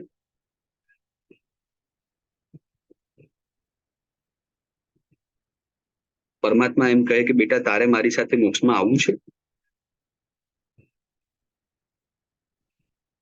ચાલ ઉભો થા, હું તને મોક્ષમાં લઈ જાઉં. પણ મોક્ષમાં મારી સાથે આવવા માટે તને ક્યાંક રસ્તામાં કડવા વચનો પણ સહન કરવા પડશે. અને ત્યારે એ વખતે એમ કહેજો, ભગવાન હું સહન કરીશ. તારે શરીરના દુઃખને પણ સહન કરવું પડશે. ભગવાન મારે મોક્ષમાં આવવું છે, હું દુઃખોને પણ સહન કરીશ. તારો કોઈ જ વાંક નહીં હોય અને સામે આવીને તને મારી પણ નાખશે. ભગવાન હું ગમે તે બધું જ સહન કરીશ, પણ પરમાત્મા મારે મોક્ષમાં આવવું છે. મારે આ સંસારના દુઃખો નથી ભોગવતા. એક શ્વાસોશ્વાસમાં 17 વાર જન્મ અને મરણ પામી અને 17.5 વાર આપણા ભવો થયા. ખાલી કલ્પના કરો, 1 સેકન્ડની અંદર શ્વાસોશ્વાસમાં કદાચ આપણને ખ્યાલ આવશે જ, પણ 1 સેકન્ડની અંદર 22 વાર જન્મે અને 22 વાર મૃત્યુ પામે. 1 સેકન્ડમાં આટલા નાના ભવો આપણે કરીને બહાર નીકળ્યા. હવે આવા ભવોમાં ને આવા અવસ્થામાં મારે નથી જવું. મારે સાચું સુખ મેળવવું છે, મારે સાચું સુખ મેળવવું છે.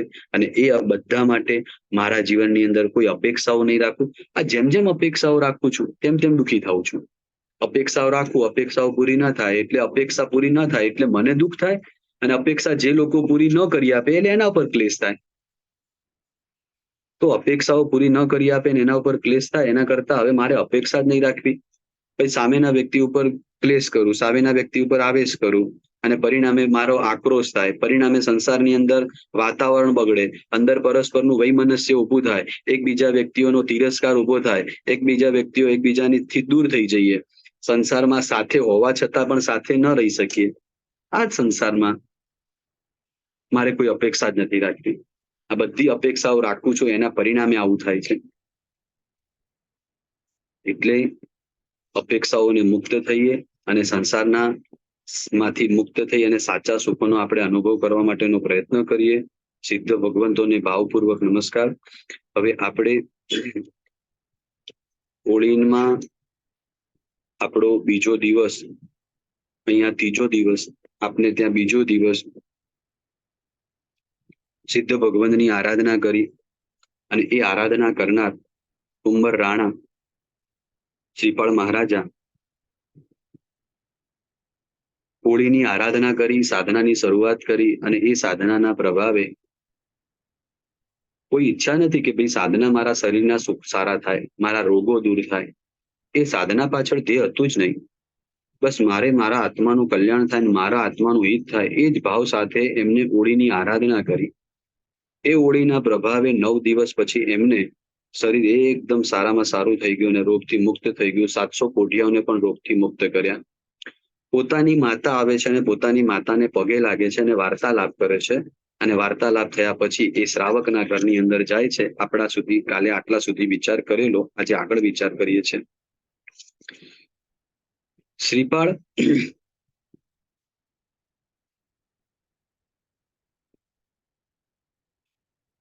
દેરાસરની અંદર પરમાત્માની ભક્તિ કરતા હોય છે.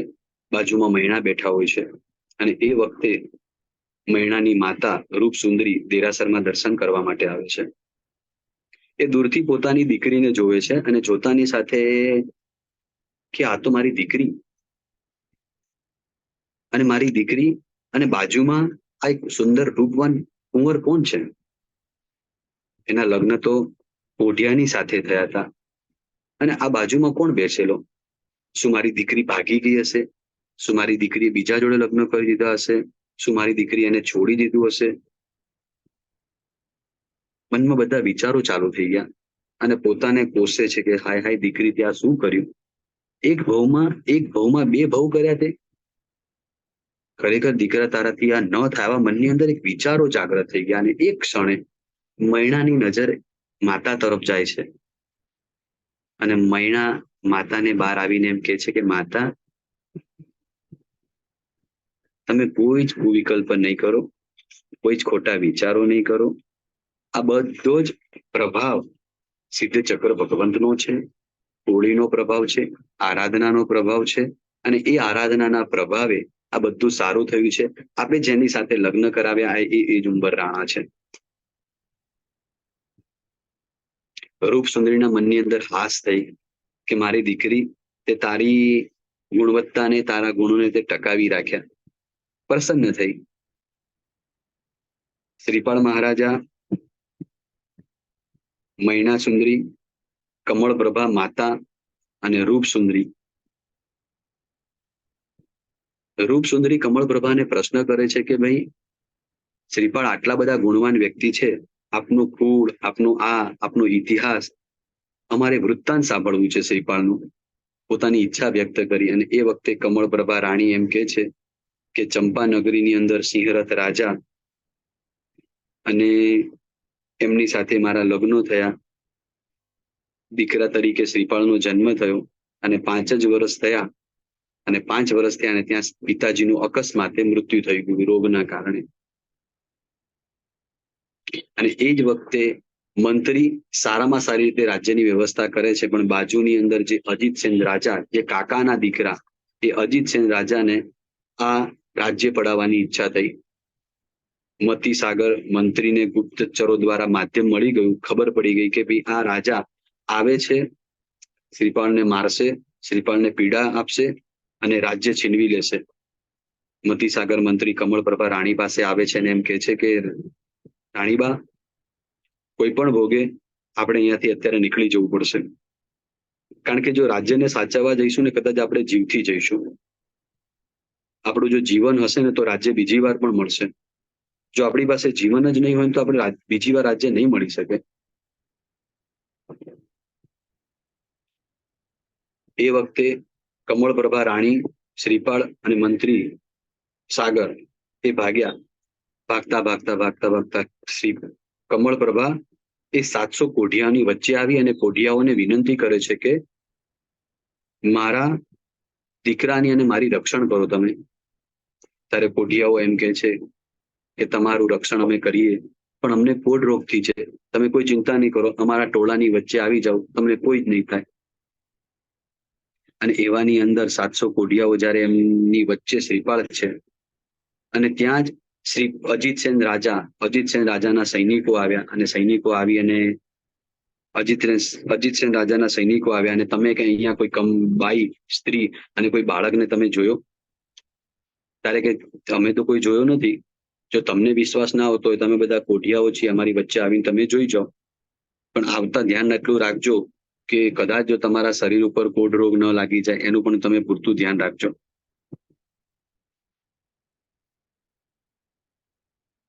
સૈનિકો ડરી ગયા, કોઢિયાની વચ્ચે ગયા નહીં અને શ્રીપાળનું રક્ષણ થઈ ગયું. પણ કર્મનો ઉદય થઈ ગયો. શ્રીપાળને પણ કોઢ લાગી ગયો. કઈ ક્ષણે શું થશે કઈ જ ખબર નથી. સારામાં સારું શરીર હોય ને ડોક્ટર સાહેબને બતાવવા જઈએ અને આપણને એમ કહી દે કેન્સર છે. કઈ જ હતું નહીં.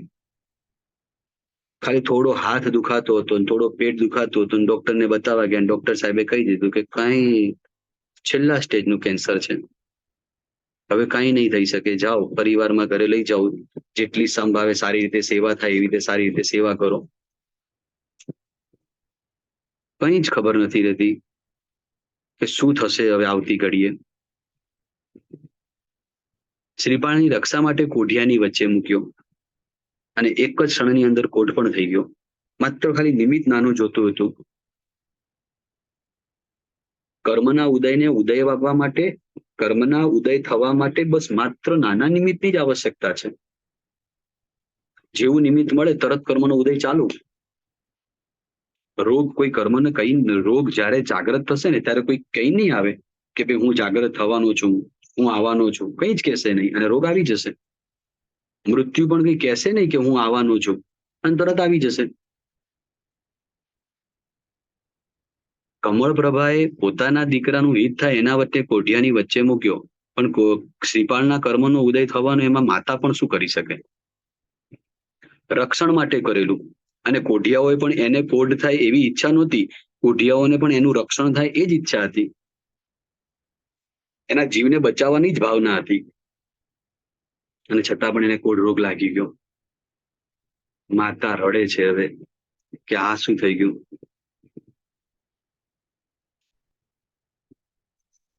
મારો દીકરો કોઢમાંથી મુક્ત થાય એના માટે હું ગમે તેટલા પ્રયત્નો કરવા પડશે એટલા પ્રયત્નો કરીશ, પ્રયાસ કરીશ. એ દીકરાને કોઢિયાને સોંપી અને પોતે દેશ દેશાંતરની અંદર, પરદેશની અંદર કે ક્યાંય પણ મારા દીકરાને દવા મળે તો એ મળે તો હું મારા દીકરાને દવા લાવું અને મારા દીકરાનું રક્ષણ કરું. એટલે કમળપ્રભા નીકળી ગયા અને પછી એ કમળપ્રભાને એક મુનિ ભગવાનનો ભેટો થયો અને એ મુનિ ભગવાન તેમ કહ્યું કે બેન, તમારો દીકરાને તો હવે સારું થઈ ગયું છે. હોળીના પ્રભાવે, તપના પ્રભાવે, સિદ્ધચક્રજીની ભક્તિના પ્રભાવે આ ગામની અંદર છે તમારો પુત્ર, તમે એ ગામની અંદર જાઓ. એટલે કમળપ્રભા રાણી એ ગામની અંદર આવ્યા અને પોતાના દીકરાની સાથેનું મિલન થયું. આ બધો જ વૃત્તાંત રૂપસુંદરીને કહે છે. ત્યારે રૂપસુંદરી મનની અંદર વિચાર કરે છે કે ના, ખરેખર ધર્મ એ તત્વ છે. ધર્મ એ જ સાચા સુખનું કારણ છે. ધર્મ એ જ મોક્ષનું કારણ છે. અને આ ધર્મ એ જ મારી સમાધિનું કારણ છે. આ ધર્મ એ ખરેખર શાંતિનું કારણ છે.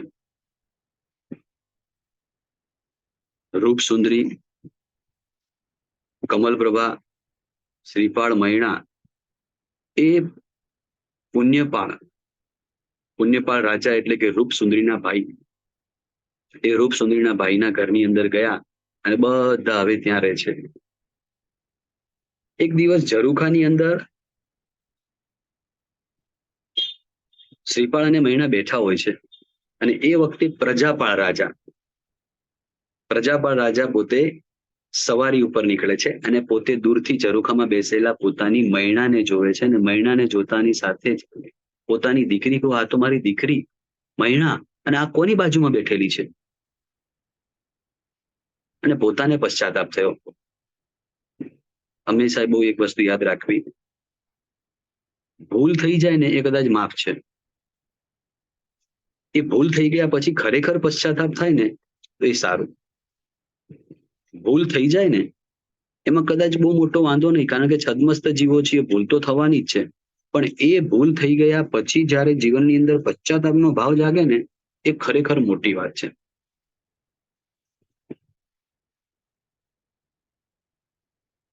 દીકરી તો નાની હતી, કદાચ અણસમજુ હશે, પણ હું તો રાજા હતો ને સમજુ હતો ને, હું તો પિતા હતો ને. મારાથી તો આટલો બધો આક્રોશ ને મારાથી તો આટલો બધો આવેશ ન થાય ને. અને આવી રીતે દીકરીને કોઈ કોઢિયાની સાથે પરણાવી દેવાય? ખરેખર મેં આવેશમાં આવીને બહુ જ મોટી ભૂલ કરી દીધી. આવેશમાં આવ્યા હોય ને ત્યારે આપણને ખબર ન પડે કે આપણી ભૂલ નાની છે કે મોટી છે.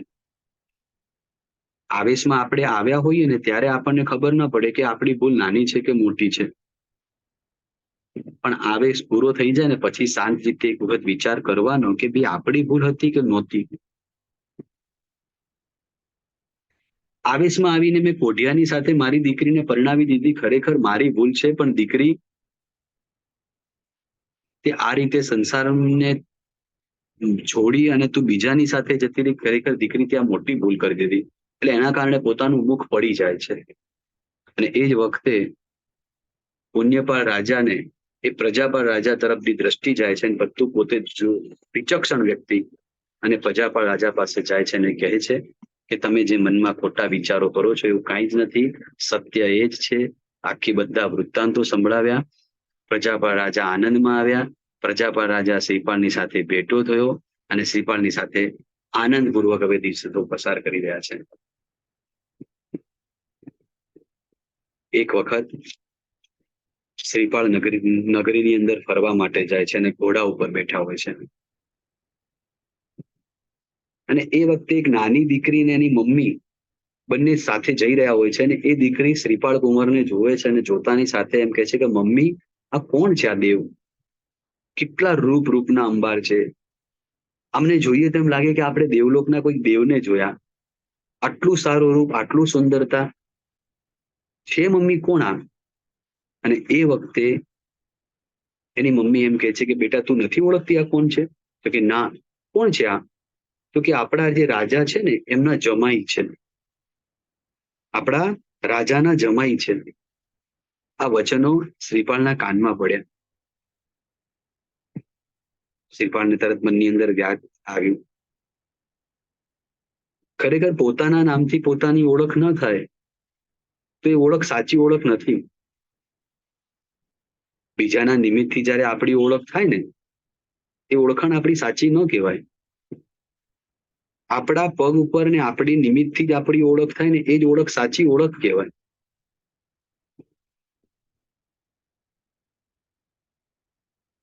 હું મારા નિમિત્તથી આગળ આવું, બીજાના પગ ઉપરથી આગળ આવું કે બીજાના હાથથી આગળ આવું એ ખરેખર નથી. પોતાના પગ ઉપર ઊભા થઈને આગળ આવવું, પોતાની એક ઓળખ ઊભી કરવી. એ ગયા, મનની અંદર ચિંતન ચાલુ થયું, બસ દેશ દેશાંતરની અંદર જવું છે અને એ જ પોતાના પુણ્યને અજમાવવું છે, પોતાના પગ ઉપર અને પોતાનું જ નામ કરવું છે.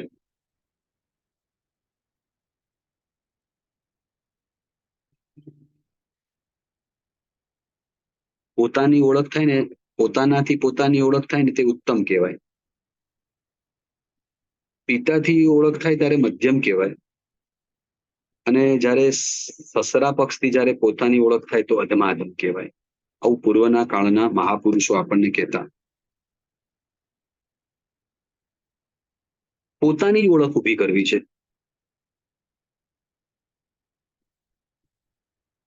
પોતાની જ ઓળખ ઊભી કરવી છે. પ્રજાપાળ રાજા પાસે ગયા, રાજાને સમજાવે છે કે બસ હું દેશ દેશાંતરની અંદર જઉં. પ્રજાપાળ રાજાએ ઈચ્છા એક અનિચ્છાએ અનુમતિ આપી.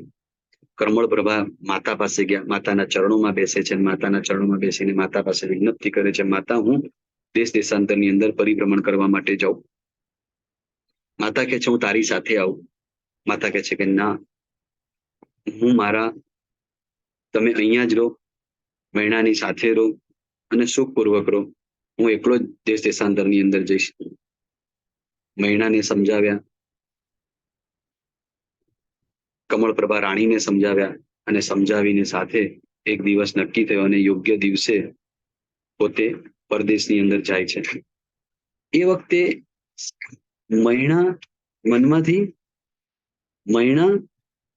એ વખતે પોતે અભિગ્રહ લે છે કે હું આજ પછી ભૂમિ ઉપર સંથારો કરીશ, હું રોજ એકાશનું કરીશ, હું સચ્ચિત વસ્તુનો ત્યાગ કરીશ.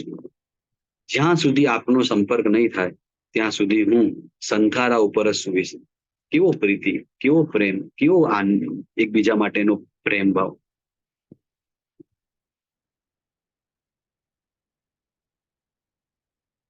આટલો બધો સમર્પણ ભાવ સંસારની અંદર. એક વ્યક્તિ પોતે કે પરદેશમાં જાય ને પૈસા કમાવા માટે જાય ને એક સુખમાં હશે, દુઃખમાં હશે, કઈ અવસ્થામાં હશે, અને એમને મૂકીને હું આ સંસારના સુખોનો ભોગવટો કરું, મારાથી કેવી રીતે થાય? એટલે પતિના વિયોગમાં પોતે શણગાર પણ ત્યાગ કરી દીધો. આ શણગાર પણ જે છે ને એ પોતાના પતિ માટે છે, પોતાના શ્રાવક માટે છે. એ જ નથી હમણાં તો શણગારની આવશ્યકતા શું છે? આ દેહને પણ ખાલી માત્ર પરમાત્માની પૂજા કરાવવા માટે સ્નાન કરાવીશ. શાસ્ત્રકાર એમ કે છે કે સ્નાન પણ શાના માટે હોય? આ શરીરને શણગારવા માટે ન હોય, આ શરીરની શોભા માટે ન હોય. આ સ્નાન તો આ દેહને પવિત્ર પરમાત્માની પૂજા કરવી છે માટે હોય.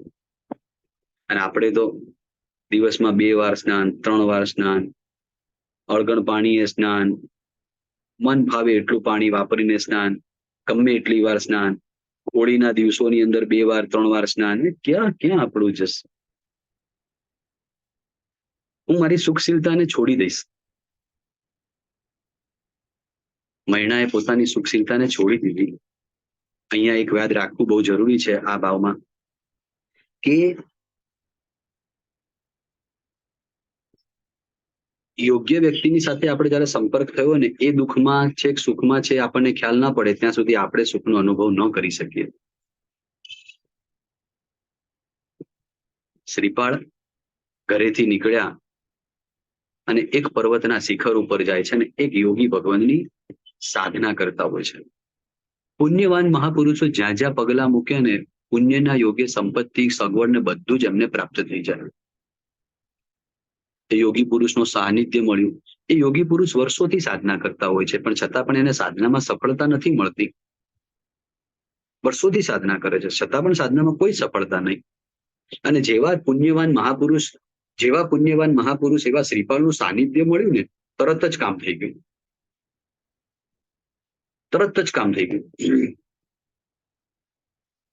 યોગી વ્યક્તિ વિચારે છે કે જો મને મળવાનું હોત તો આટલા વર્ષોથી મળ્યું હોત, અને મને નથી મળ્યું, આ વ્યક્તિની સાનિધ્યથી મને મળ્યું, એટલે ચોક્કસ કે આ વ્યક્તિ, આવનારો વ્યક્તિ કોઈ સામાન્ય વ્યક્તિ નથી, અત્યંત પુણ્યવાન વ્યક્તિ છે. પોતાની પાસે ઘણી વિદ્યાઓ અને એમાંથી 2 વિદ્યાઓ આપે છે. એક વિદ્યા છે જલ તરણી અને બીજી વિદ્યા છે શસ્ત્ર હરણી. જલ તરણી વિદ્યાનો અર્થ થાય કે ગમે તેવા સમુદ્રમાંથી પણ પોતાને પસાર થવું હોય તો પોતે પસાર થઈ શકે. અને શસ્ત્ર હરણી વિદ્યાનો અર્થ એવો થાય ગમે તે વ્યક્તિ ગમે તેવો ઘા કરે તો પણ એના શરીર પર ઘા લાગે નહીં, અને વાગ્યો હોય તો તરત જ રૂજાઈ જાય. આ બાજુ માનો કે એમ તલવાર વાગી હોય, વાગતાની સાથે જ શરીર પાછું કોઈ જ પીડા નહીં અને સારું શરીરની અંદર આવી વિદ્યા, આ બે વિદ્યાઓ એમને આપી. બે વિદ્યાઓને ગ્રહણ કરી શ્રીપાળ મહારાજા ત્યાંથી આગળ નીકળે છે અને એક ધાતુવાદ, એટલે કે ધાતુવાદનો અર્થ થાય જે સુવર્ણની સિદ્ધિ કરવા માટે વર્ષોથી મહેનત કરતો હોય છે, એક એવા સુવર્ણ રસને બનાવવા માટે પ્રયત્ન કરતો હોય છે કે ભાઈ મારે આ સુવર્ણનો રસ બનાવવું જેથી કરીને તાંબા ઉપર નાખવું તો સોનું કે લોખંડ બધું સોનું બની જાય. આવી એક સિદ્ધિ કરી રહ્યો હોય છે. એને પણ સિદ્ધ નથી થતું. શ્રીપાળે કહ્યું તમે સિદ્ધ કરો, હું ઊભો છું. અને એને શરૂઆત કરી. જ્યાં પણ ક્યાંક એમને લાગ્યું ખામી તો તરત બતાવે ને એમને સિદ્ધ થઈ ગયું. અને એ સિદ્ધ થઈ ગયા પછી શ્રીપાળ મહારાજાને ઓલો વ્યક્તિ સંપત્તિ આપે છે કે લો. ત્યારે શ્રીપાળ મહારાજા કહે છે કે ના, ઓલો કે છે કે ના, આ સુવર્ણ રસ સિદ્ધ થઈ ગયો છે, આ સોના મારી પાસે ઘણું બધું છે, તમે આ સોનું ઘણું બધું લઈ જાઓ. ત્યારે શ્રીપાળ મહારાજા કહે છે કે ના, પરાણે પરાણે કોઈ જ ઈચ્છા નથી, પરાણે એની પોટલીની અંદર સોનું બાંધી અને એને આપ્યું. અને શ્રીપાળ એ સોના અને લઈ અને નીકળ્યા. અને આ બાજુ નીકળતા નીકળતા શ્રીપાળ મહારાજા ભરૂચ નગરની અંદર આવ્યા. અને એ જ નગરની અંદર એક ધવળ શેઠ રાજા, ધવળ શેઠ રાજા નહીં, ધવળ શેઠ વ્યાપાર કરવા માટે એ જ ભરૂચ નગરની અંદર આવેલા. એ ભરૂચ નગરમાંથી બધો માલ સામાન લઈ અને પોતાના વાહનોમાં ભર્યો અને વાહનોને લઈ અને આગળ જવા માટે નીકળે છે. પણ એ વાહનો ચાલતા નથી, એટલે એ વાહનો ચાલ્યા નહીં.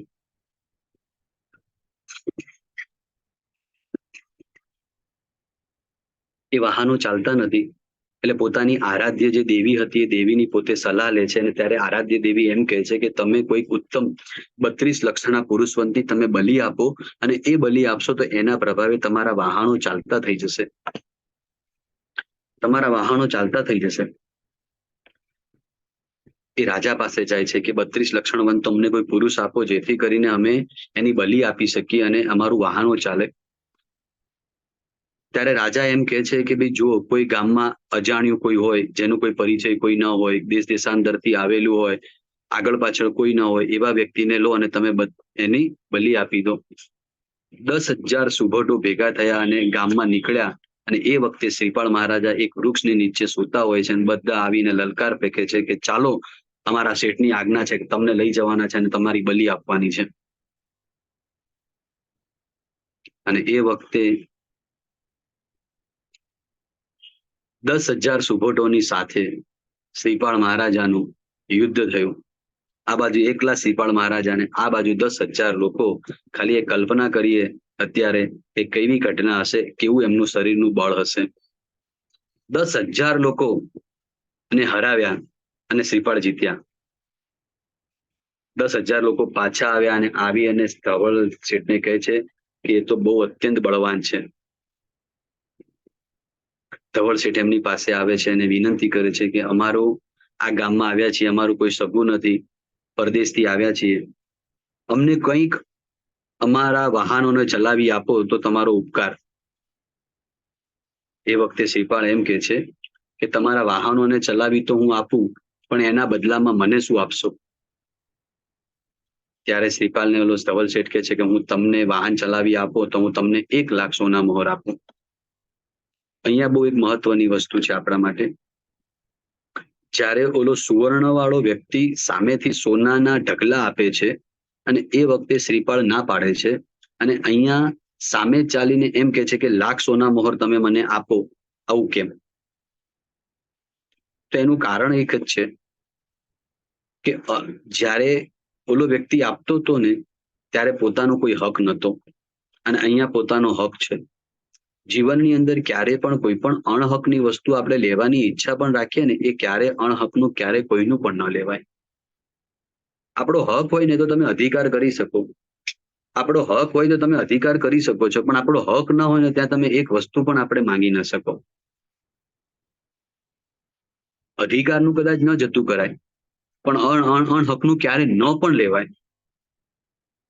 એટલે સામે ચાલીને આપે છે ને, સામે ચાલીને છે ને, એમાં આપણે શું છે, પણ ત્યારે મનમાં વિચારવાનું કે સામે ચાલીને ભલે એ આપે તો પણ એ દયા દાન કહેવાય. આપણા પરિબળ ઉપર આપણી મહેનતથી આપણને જે મળ્યું હોય એ જ આપણું છે.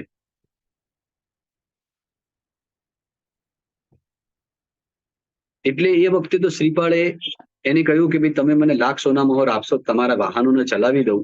શ્રીપાળ મહારાજા સમુદ્રની કિનારા ઉપર આવ્યા અને મનની અંદર નૌકાર મહામંત્રનું સ્મરણ કર્યું, સિદ્ધચક્રનું સ્મરણ કર્યું, અને એ નૌકાર મહામંત્રનું સ્મરણ કરીને એક ઊંચો અવાજ કર્યો. તરત જ બધા વાહનો ખુલી ગયા અને શ્રીપાળ અને ધવલ એ વાહનો ખુલ્યા.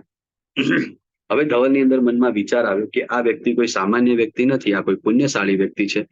આ જો વ્યક્તિ આપણી સાથે હશે ને તો આપણને ક્યાંય દુઃખ નહીં પડે. એટલે ધવલ એ શ્રીપાળને કહે છે કે તમે મારા કામ ઉપર, અમારી જોડે કામ પર રહો, અમારા ત્યાં કામ કરો. એ વખતે શ્રીપાળ એમ કહે છે કે તમે તમારા ત્યાં કામ કરવા વાળા કેટલા માણસો? તો કે 10,000. કેટલો પગાર આપો? તો કે એક વ્યક્તિને વર્ષે 1,000 સોના મોહર આપું. તો કે આ 10,000 વ્યક્તિનું કામ હું પોતે એકલો કરીશ અને મને કરોડ સોના મોહર આપવાના. આ 10,000 માણસો જે કામ કરે છે એ કામ હું પોતે એકલો કરીશ, મને 10,000 સોના મોહર આપવાના, અરે 1 કરોડ સોના મોહર આપવાના. બધાનો પગાર એ મારા એકલાનો પગાર. ધવલ શેઠ વિચાર કરે કે આટલા બધા માણસનો પગાર તને એકલાને ક્યાંથી આપું? ખરેખર વિચારજો અહીંયા કે શ્રીપાળ મહારાજાને છે ને કામ કરવું નહોતું. એ કોઈને ત્યાં નોકરી ઉપર કે કોઈના હાથ નીચે રહેવા નતા માંગતા, પણ ના પાડવી પડે. એટલે એમને સામેના વ્યક્તિના મુખમાંથી ના પડાવી. આ એક કળા છે, આ એક ગુણ છે.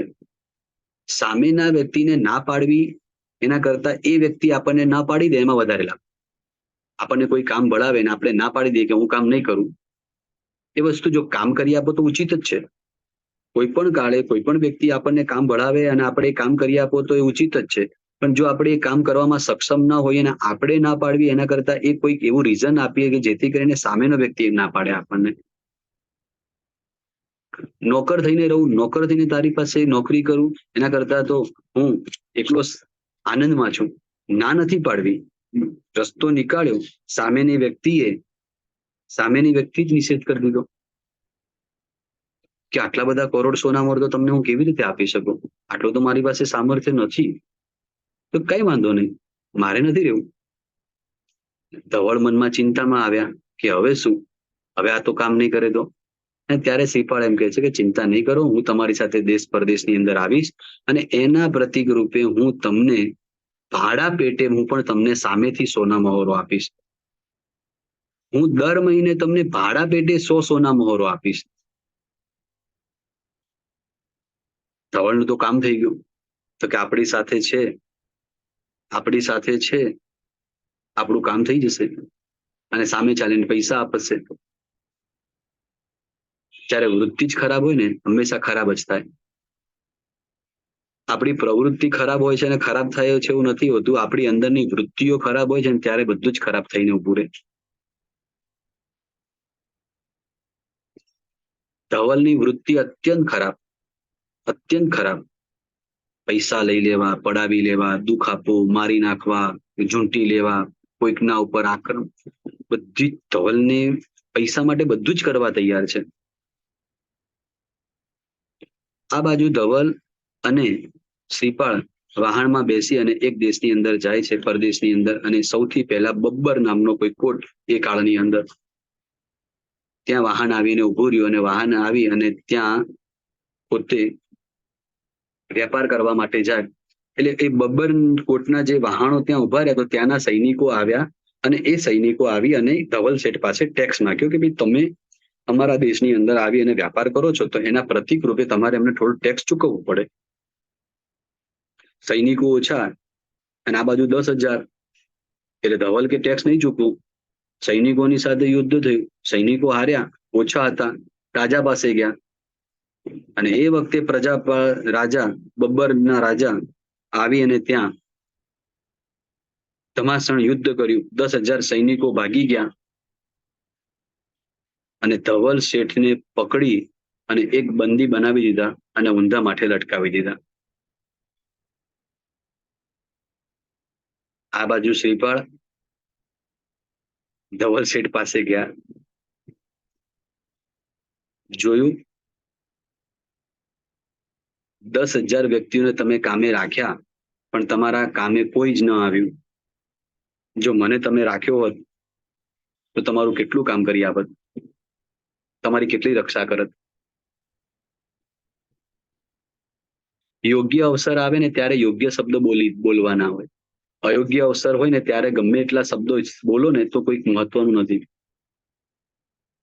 શબ્દ પણ કયા સમયે બોલવા, અવસર જોઈને શબ્દ બોલવાના હોય. સામે લોકોને કંઈક કહેવાનું હોય, સામેના લોકોને કંઈક સંભળાવવું પણ હોય, ક્યાંક કેવું હોય તો પણ અવસર જોવો પડે, સમય જોવો પડે. સમય અને અવસર જોઈને પછી વાત કરવાની હોય. સમયને અવસર જોયા વગર વાત જ ના કરવાની હોય. શ્રીપાળ કે ધવલ કે છે કે અત્યારે ભાઈ હું આટલો દુઃખમાં છું અને તું મને યાર આવા બધા મેણા મારે છે, મને બચાવ. તો હું તને બચાવું, મને શું? તો કે મારા 250 વાહન 500 વાહન છે, એમાંથી 250 વાહન તને આપીશ, તું મને બાપા બચાવ. સારું, એમને રક્ષા કરી નીચે ઉતાર્યા. આ બાજુ બબ્બર શેઠના લોકોને સમાચાર મળ્યા, સૈનિકોને. રાજા બધા આવ્યા, યુદ્ધ ચાલુ થયું અને એકલા હાથે એ સૈનિકોને હરાવ્યા, રાજાને બંદી બનાવ્યા. ધવલ શેઠ કે આ રાજાને હું મારી નાખું. ત્યારે ધવલ શેઠને કહે છે શાંતિથી બેસો, તમારામાં કેટલી તાકાત છે, તમારામાં કેટલું બળ છે મને ખબર છે, શાંતિથી બેસો. એ બબ્બર શેઠને રાજાને મુક્ત કર્યા અને રાજાને મુક્ત કરી અને પોતાનું રાજ્ય સિંહાસન પણ પાછું આપી દીધું.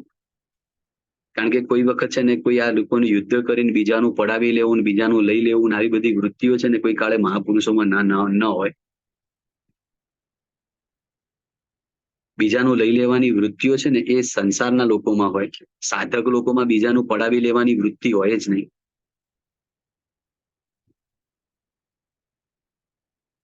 રાજા પોતે બહુ જ આનંદમાં આવ્યા, બહુ ખુશ થયા. પોતે પોતાની દીકરીને એ શ્રીપાળ સાથે પોતાની દીકરીને પરણાવી. ઘણો સમય ત્યાં રહ્યા. હવે ધવલ શેઠ એમ કે છે કે ભાઈ હવે આપણે અહીંયાથી જઈએ. ત્યારે ધવલ શેઠની સાથે શ્રીપાળ આગળ નીકળે છે. આગળના દેશોની અંદર, પ્રદેશોની અંદર કેવી ઘટના થાય છે. શ્રીપાળ મહારાજા પાસે 250 રથો, 250 વાહનો આવી ગયા. શું મહેનત! હંમેશા એક વસ્તુ છે, પુરુષાર્થ કરીએ ને, પુરુષાર્થ કરો ને તો સંપત્તિ ઓછી મળે, પણ પુણ્ય હોય ને ત્યારે સંપત્તિ વધારે મળે. સંસારના ક્ષેત્રમાં પુણ્ય અને સાધનાના ક્ષેત્રમાં પુરુષાર્થ. ફરીથી એકવાર, સંસારના ક્ષેત્રમાં પુણ્ય અને સાધનાના ક્ષેત્રમાં પુરુષાર્થ. સંસારમાં સંપત્તિ પુણ્યથી મળે, જ્યારે સાધના જે છે ને એ પુરુષાર્થથી મળે. એના બદલે આખું ઉલટું થઈ ગયું. આપણે સંપત્તિ માટે પુરુષાર્થ કરીએ છીએ અને સાધ્ય માટે પુણ્યની ઈચ્છા રાખીએ છીએ. કોઈક વ્યક્તિ સંયમ લે ને તો આપણે શું કહીએ, પુણ્યશાળી આત્મા છે, પૂર્વ ભાવમાં સારું આરાધના કરીએ છે, પુણ્યશાળી આત્મા છે. પુણ્યનો વિચાર ત્યારે કરવાનો છે કે જ્યારે સંપત્તિ વગેરે કંઈક પદાર્થો મેળવવાનો હોય ને ત્યારે પુણ્યનો વિચાર છે. શું મહેનત છે શ્રીપાળની! શ્રીપાળે શું મહેનત કરી એમ વિચારો ને. ગામથી નીકળ્યા છે, તરત જ પહેલા 2 વિદ્યા મળી ગઈ, તરત આગળ વધ્યા, તરત જ સુવર્ણ રસ સિદ્ધ થઈ ગયો અને સઘળું અઢળક સોનું મળ્યું. આગળ વધ્યા, ધવલ શેઠના માધ્યમથી 500 વાહનો મળ્યા. આટલી બધી સંપત્તિ ક્ષણો વારની અંદર, થોડાક દિવસોની અંદર. ક્યાં પુણ્યનો ઉદય પલટાઈ જાય છે ક્યાં જ ખબર નથી પડતી. આ સંસારમાં છે ને સઘળી વસ્તુ પુણ્યના ઉદયથી મળે. સાધના જે છે ને, આરાધના જે છે ને એ તો પુરુષાર્થથી પ્રાપ્ત થાય.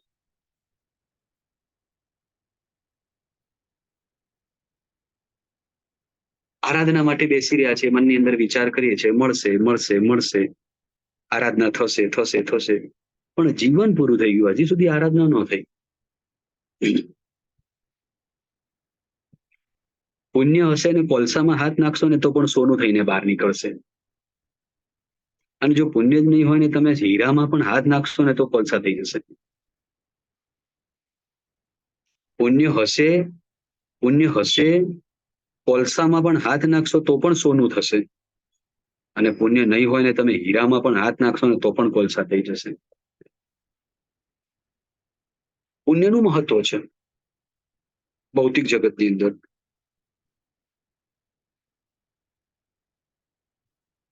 બહુ મસ્ત વાત છે કે ફુગ્ગામાં તમે હવા ભરો ને, ફુગ્ગામાં તમે હવા ભરો એટલે એ ફુગ્ગો ફૂલે ખરી, મોટો થાય પણ મજબૂત ન બને. અને ટાયરમાં તમે હવા ભરો તો ટાયર કેવું થાય, મોટું પણ થાય અને મજબૂત પણ બને. ધવલનું પુણ્ય છે, મોટો માણસ બની ગયો પણ મજબૂત ન બન્યો. ધવલ પાસે પુણ્ય છે તો જ 500 વાહનો છે, એના વગર 500 વાહનો મળે જ નહીં, આટલી સંપત્તિ મળે જ નહીં. પુણ્ય એની પાસે ચોક્કસ છે, પણ એનું પુણ્ય કેવું એમ કહેવા જાય ને ફુગ્ગા જેવું, ખાલી બહારથી મોટું દેખાય પણ મજબૂત કાંઈ જ નહીં, તરત જ દુઃખ આવે એટલે તરત બધું જતું રહે. અને શ્રીપાળનું પુણ્ય જે છે એટલું મજબૂત કોટીનું પુણ્ય, દિન પ્રતિદિન આ પુણ્યની વૃદ્ધિ જ થતી જાય, પુણ્યની વૃદ્ધિ જ થતી જાય. આવું પ્રબળ કોટીનું પુણ્ય એની પાસે. આવા ઉત્તમ પુણ્યના માલિક આપણે બનીએ. શ્રીપાળ મહારાજા જેઓનો સિદ્ધ ચક્રજી ઉપર જેવો બહુમાન ભાવ હતો એવા બહુમાન ભાવને આપણે કેળવીએ. ભગવાનની આજ્ઞા વિરુદ્ધ કંઈ પણ બોલાયું હોય તો ઈચ્છામિ પ્રણામ. કઈ પ્રશ્ન? આજે આપને આવતીકાલે આચાર્ય પદનો દિવસ, આચાર્ય ભગવંતના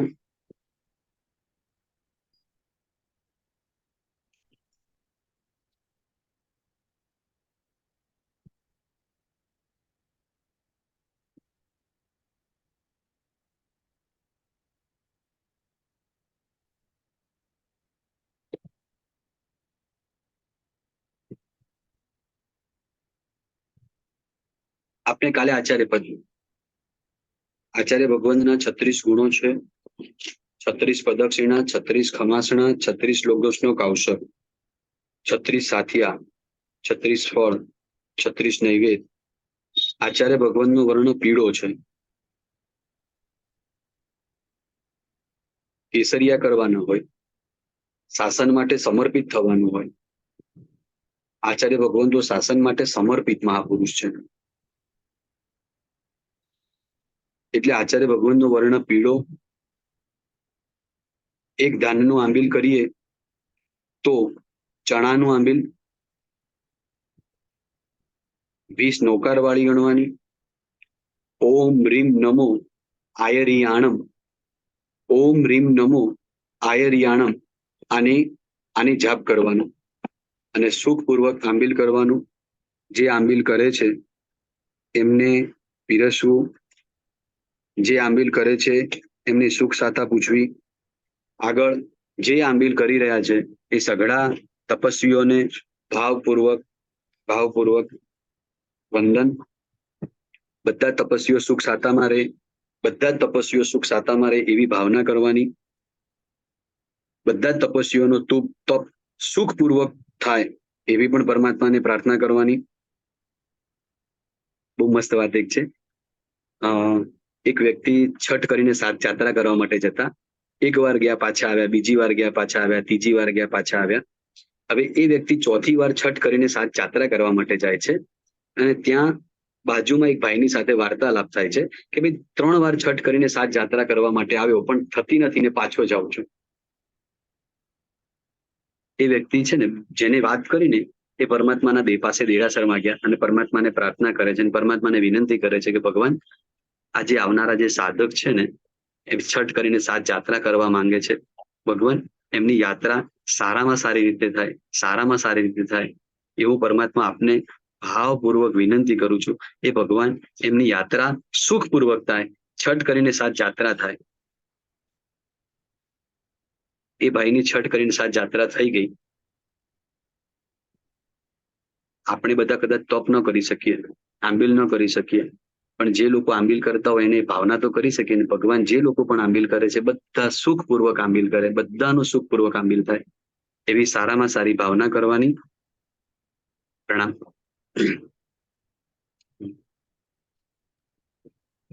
કોઈને હોય તો પોતાને અનમ્યુટ કરીને પૂછી શકશો.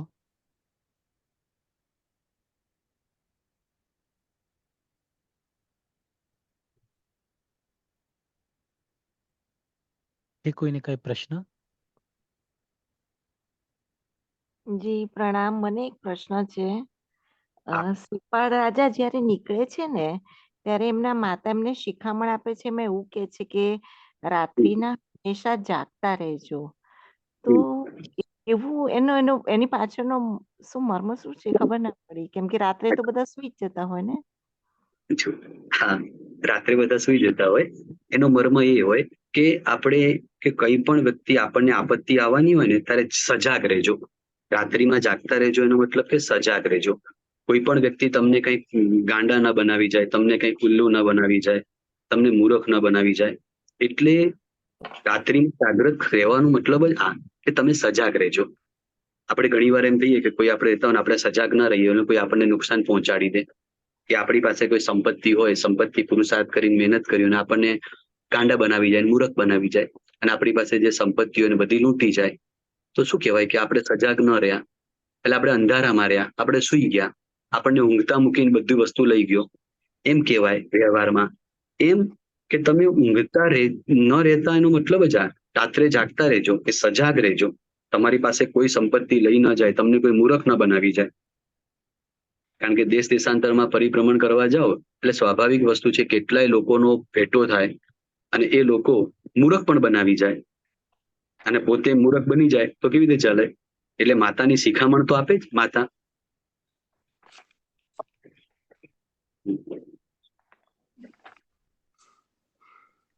ભાઈ એક સવાલ એવો છે કે આંબિલની જ કેમ ઓળી થાય? કે એટલે આમ કે આપણે જેમ પર્યુષણ વગેરે કરીએ તો એમાં અપાસે કરીએ કે એકતાણાય કરીએ, પણ જે ઓળી હોય એ આંબિલની જ કેમ ગણાય? આપણે કે શ્રીપાળ મહારાજાનું આલંબન લઈને આપણે હોળી કરીએ છીએ ને, તો શ્રીપાળ મહારાજા છે ને હોળીની અંદર આંબિલ જ કરેલા હતા, એના માટે આ નામ છે. અને આપણે એમ પણ કહીએ છીએ કે આ ઓળી જે છે આ શાશ્વતી છે, એટલે તો હોળી આપણે જે લઈએ એ આ આલંબન લેવાનું, કારણ કે એમને આંબિલ કરેલી એમ એમ એમ એ આંબિલ મળ્યો. ચૈત્ર માસની હોળી અને આસો માસની હોળી એ શાશ્વતી છે. પર્યુષણા જે છે ને એ શાશ્વતા નથી. પર્યુષણા મહાવિદેમાં હોય પણ કરીને ન પણ હોય. પર્યુષણા મહાવિદય ક્ષેત્રમાં નથી. પર્યુષણા આપણા ભરત ક્ષેત્રમાં ને ઈરાવત ક્ષેત્રમાં છે. હોળી જે છે ને એ તો શાશ્વતી હોળી છે, અને બધા જ ક્ષેત્રમાં હોળી થાય. કોઈ ક્ષેત્રમાં હોળી ન થાય એવું નહીં. અત્યારે પણ મહાવિદ્ય ક્ષેત્રની અંદર આ દિવસોની અંદર હોળી ચાલતી હોય. આસો માસ હોય તો હોળી ચાલે, ચૈત્ર માસ આવે તો હોળી ચાલે. આ હોળી જે છે ને એ શાશ્વત પર્વ છે, અને આ પર્વની અંદર ત્રણેય કાળની અંદર આંબિલની જ આરાધના થાય. આની આપણે શું છે કોઈક તપ હોય ને તો કોઈક તપની સાથે કોઈક તપ આલંબન જોડાયેલું હોય. જેમ કે માસક સમન થયું એટલે ઉપવાસ આવ્યા, વર્ષી તપ આવે એટલે આપણે એક ઉપવાસ એક બેસનું, એક ઉપવાસ એક બેસનું, આવા પ્રકારના આપણા તપની સાથે આપણે સંકળાયેલા છીએ. એમ આ પણ એક પ્રકારનું તપ છે કે જે તપની અંદર તમારે હોળી કરવી હોય તો તમારે આંબિલથી થાય. પછી તમે આંબિલમાં એક વસ્તુ વાપરો, બે વાપરો, કે એક ચણાનો એક જ મમરો વાપરો, કે એક ચણાનો એક દાણો વાપરો.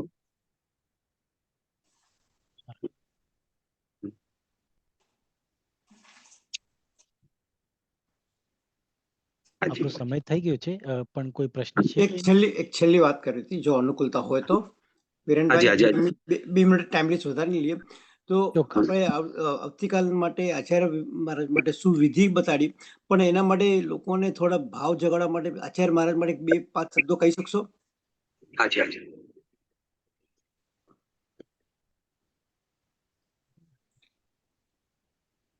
પરમાત્માની ગેરહાજરીમાં પરમાત્માની છે ને હાજરી પૂરી આપે ને તો એ આચાર્ય ભગવંતો છે.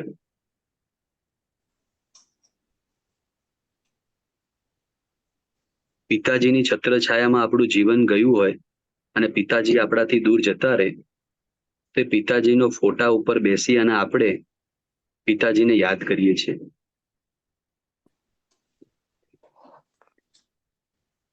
પરમાત્મા આપણી વચ્ચે હતા અને પરમાત્મા આપણા વચ્ચેથી જતા રહ્યા અને મોક્ષની અંદર બિરાજમાન થઈ ગયા. એ પરમાત્માની ગેરહાજરી થાય એટલે પરમાત્માના શાસનની જે ઓછાશ એમ કહી શકીએ, પરમાત્માના શાસનની અંદર આપણે ઉણપ કે પરમાત્માની ઉણપ એ જો કોઈ પૂરી કરે ને તો આચાર્ય ભગવંતો છે. આ આચાર્ય ભગવંતો એ પરમાત્માના શાસનની ધોરાને સંભાળનારા છે. આચાર્ય તીર્થંકર ભગવંત એમ કહે છે કે તિથયર સમો સૂરી. તીર્થંકર ભગવાનની જેમ જ આચાર્ય ભગવાન છે. 36 ગુણો એમનામાં છે.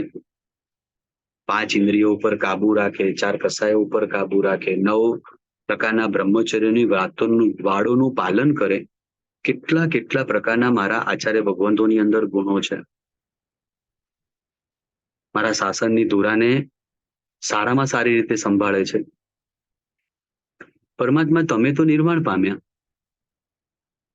તમે તો મોક્ષની અંદર બિરાજમાન થઈ ગયા, તમે શાસન સુધર્મા સ્વામી ભગવંતને સોંપ્યું. સુધર્મા સ્વામી ભગવંતે શાસન જંબુ સ્વામીને સોંપ્યું. જંબુ સ્વામીએ પ્રભવ સ્વામીને સોંપ્યું. પાઠ પરંપરાની અંદર સેંકડો આચાર્ય ભગવંતો થયા. હરિભદ્ર સુરીશ્વરજી મહારાજ સાહેબ થયા. હેમચંદ્રાચાર્યજી જેવા મુનિ ભગવંતો આચાર્ય ભગવંતો થયા. સેંકડો આચાર્ય ભગવંતો થયા આ પરંપરાની અંદર. અને આ પરંપરાને મારા સુધી અવિહળપણે 2600 વર્ષ પછી પણ આ પરંપરાને મને એ આચાર્ય ભગવંતોએ મને આપી. કંપનીની કોઈ સ્થાપના કરે પણ એ એના માલિક હાજર હોય અને કંપની ચાલે એ વસ્તુ બરાબર છે. પણ જ્યારે કોઈ માલિક જ હાજર ના હોય ને છતાં પણ જો સારી રીતે કંપની ચાલતી હોય તો એને ચલાવનારા જે વ્યક્તિઓ છે ને એને આધીન છે. આ શાસનને ચલાવનારા આપણા આચાર્ય ભગવંતો છે, જે આચારમાં પણ ચુસ્ત છે, જે વિચારોમાં પણ ચુસ્ત છે. માત્ર આચારો સારા એવું નહીં, જેમના વિચારો પણ બહુ સારા. સંઘનું હિત થાય, શાસનનું હિત થાય, સમાજનું હિત થાય, લોકોનું કલ્યાણ થાય, લોકોના હૃદયની અંદર પરમાત્માના શાસનો પ્રત્યેનો અહોભાવ જાગે, લોકોના હૃદયની અંદર પરમાત્માના શાસનનું બહુમાન જાગે, બધા જીવોને સાતા મળે, બધા જીવોને આનંદ મળે, બધા જીવોને સમાધિ મળે. સતત ને સતત આવા વિચારોમાં રમનારા આપણા આચાર્ય ભગવંતો છે. આવતીકાલે સવારે જ્યારે આચાર્ય પદ હશે ને ત્યારે તમને જે પણ આચાર્ય ભગવાન પ્રત્યે સદભાવ હોય, હું કહું છું દરેક આચાર્ય ભગવંતો ઉપર સદભાવ રાખવાનો. પણ તમને કદાચ તમારા ઉપર કોઈ જે આચાર્ય ભગવંતોએ સવિશેષ ઉપકાર કર્યો હોય એ આચાર્ય ભગવંતને મનમાં લાવજો, એ આચાર્ય ભગવંતને હૃદયમાં લાવજો, એ આચાર્ય ભગવંતને ભાવપૂર્વક નમસ્કાર કરજો, એ આચાર્ય ભગવંતને વિનંતી કરજો કે ભગવાન આપના આત્મામાં જેવા ગુણો છે ને એવા ગુણો મારામાં આવે. વર્તમાન કાળની અંદર થનારા જે આચાર્ય ભગવંતો છે, વર્તમાન કાળની અંદર જે આચાર્ય ભગવંતો થઈ ગયા, હમણાં છેલ્લા 50 વર્ષની અંદર થઈ ગયા, જે મહાપુરુષોની સાથે આપણો પરિચય હોય, જે મહાપુરુષોએ આપણા પર ઉપકાર કર્યો હોય, કાલે એક યાદ કરજો. આપની જેટલી ઉંમર થઈ હોય, કોઈકના 60 વર્ષ થયા હોય, કોઈકના 70 વર્ષ થયા હોય, તો કાલે સવારે જાગૃત થાવ ને તો પહેલા એક વિચાર કરજો, મારા નાનપણથી માંડીને અત્યાર સુધી મને કયા કયા આચાર્ય ભગવંતનો ભેટો થયો. યાદ કરજો. યાદ આવે કે ના આવે કઈ વાંધો નહીં, કે ભાઈ હું નાનપણમાં હતો, આ આચાર્ય ભગવંતની સાથે મને ભેટો થયો એવું લાગે છે. થોડોક મોટો થયો, આ આચાર્ય ભગવંતની સાથે મારો ભેટો થયો, આ આચાર્ય ભગવંતની સાથે મારો ભેટો થયો. જેટલા આચાર્ય ભગવંતોના યાદ આવે એ દરેક આચાર્ય ભગવંતોના નામ લખો અને એ દરેક આચાર્ય ભગવંતોનો હૃદયથી એમને નમસ્કાર કરો, એમને વંદન કરો. આ આચાર્ય ભગવંતોનો મારા ઉપર ઉપકાર છે. આ રીતે જો કરવામાં આવે તો એક આચાર્ય પદની આપણે સારામાં સારી રીતે આરાધના કરી કહેવાય. આંબિલ કરવું એ તો એક માત્ર નાનું આલંબન છે. આચાર્ય ભગવંતના ગુણોથી વાસિત થવું ને એ મોટામાં મોટું આલંબન છે. ખાલી માત્ર આંબિલ કરવું એ તો નાનું કામ છે. એ તો લુખું સુખું ખાઓ, એ બહુ મોટી મહત્વની વસ્તુ નથી. મહત્વની વસ્તુ તો કે છે કે જે આચાર્ય ભગવંતો છે એ આચાર્ય ભગવંતોની સાથે આપણે ઋણાનુબંધથી જોડાઈએ. એટલે એ આચાર્ય ભગવંતોને જેટલા પણ આચાર્ય ભગવંતોએ આપણા ઉપર ભાવપૂર્વક ઉપકાર કર્યો છે ને દરેક આચાર્ય ભગવંતને મનમાં લાવજો અને નામ લખજો અને ભાવપૂર્વક વિનંતી કરજો કે હે આચાર્ય ભગવંત, મારા ઉંમર 60 વર્ષ થયા, મારી 65 વર્ષ થયા, મારી 70 વર્ષ થયા. આ 70 વર્ષની અંદર આટલા આટલા આચાર્ય ભગવંતોએ મારા પર ઉપકાર કર્યો છે.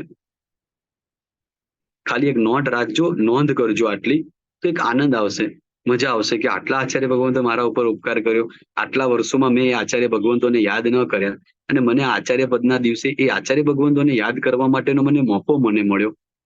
હું કૃતજ્ઞ છું, કૃતજ્ઞ નથી. મારા એમના ઉપકારોને યાદ કરવા છે, એમને ભાવપૂર્વક વંદન કરવા છે.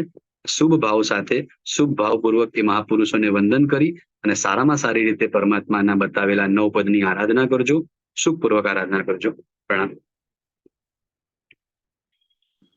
ઘણું જ સુંદર, બહુ સરસ રીતે સમજાવ્યું, સારું કર્યું, આ બહુ આનંદ થયો. તો કાલે સવારના ઉઠીને યાદ કરી શકવાનો ભાવ જાગશે બધા લોકોને. ઘણો ઘણો જ આભાર આપનો ભાઈ. ખૂબ ખૂબ આભાર નિકુંજભાઈ. નિકુંજભાઈ, પાણહારના પચખાણ. હા, પણહાર દિવેશન બચકાય અન્નથાંગમ સલસાગણમ મહત્તાગણમ સર્વસ્મય વત્યાગણમ ઓશિરામી ચોવ્યાર તિવ્યાર દુવ્યાર દિવેશન બચકાય ચોવ્યમ પ્યારમ દુવ્યમ પિયાહારમ આસણમ બાણમ કંગમ સાંગમ અંતરમ સલસાગણમ મહત્તગણમ સર્વસ્મય વત્યાગણમ ઓશિરાણા.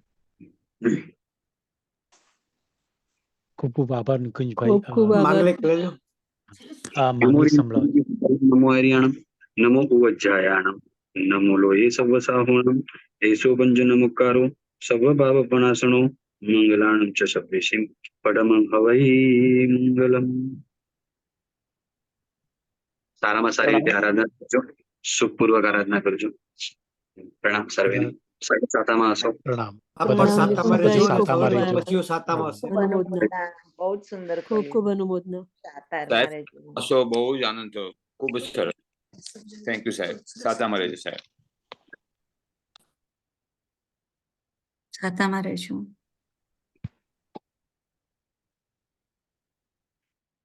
પ્રવચન રેકોર્ડ થયેલા છે ને?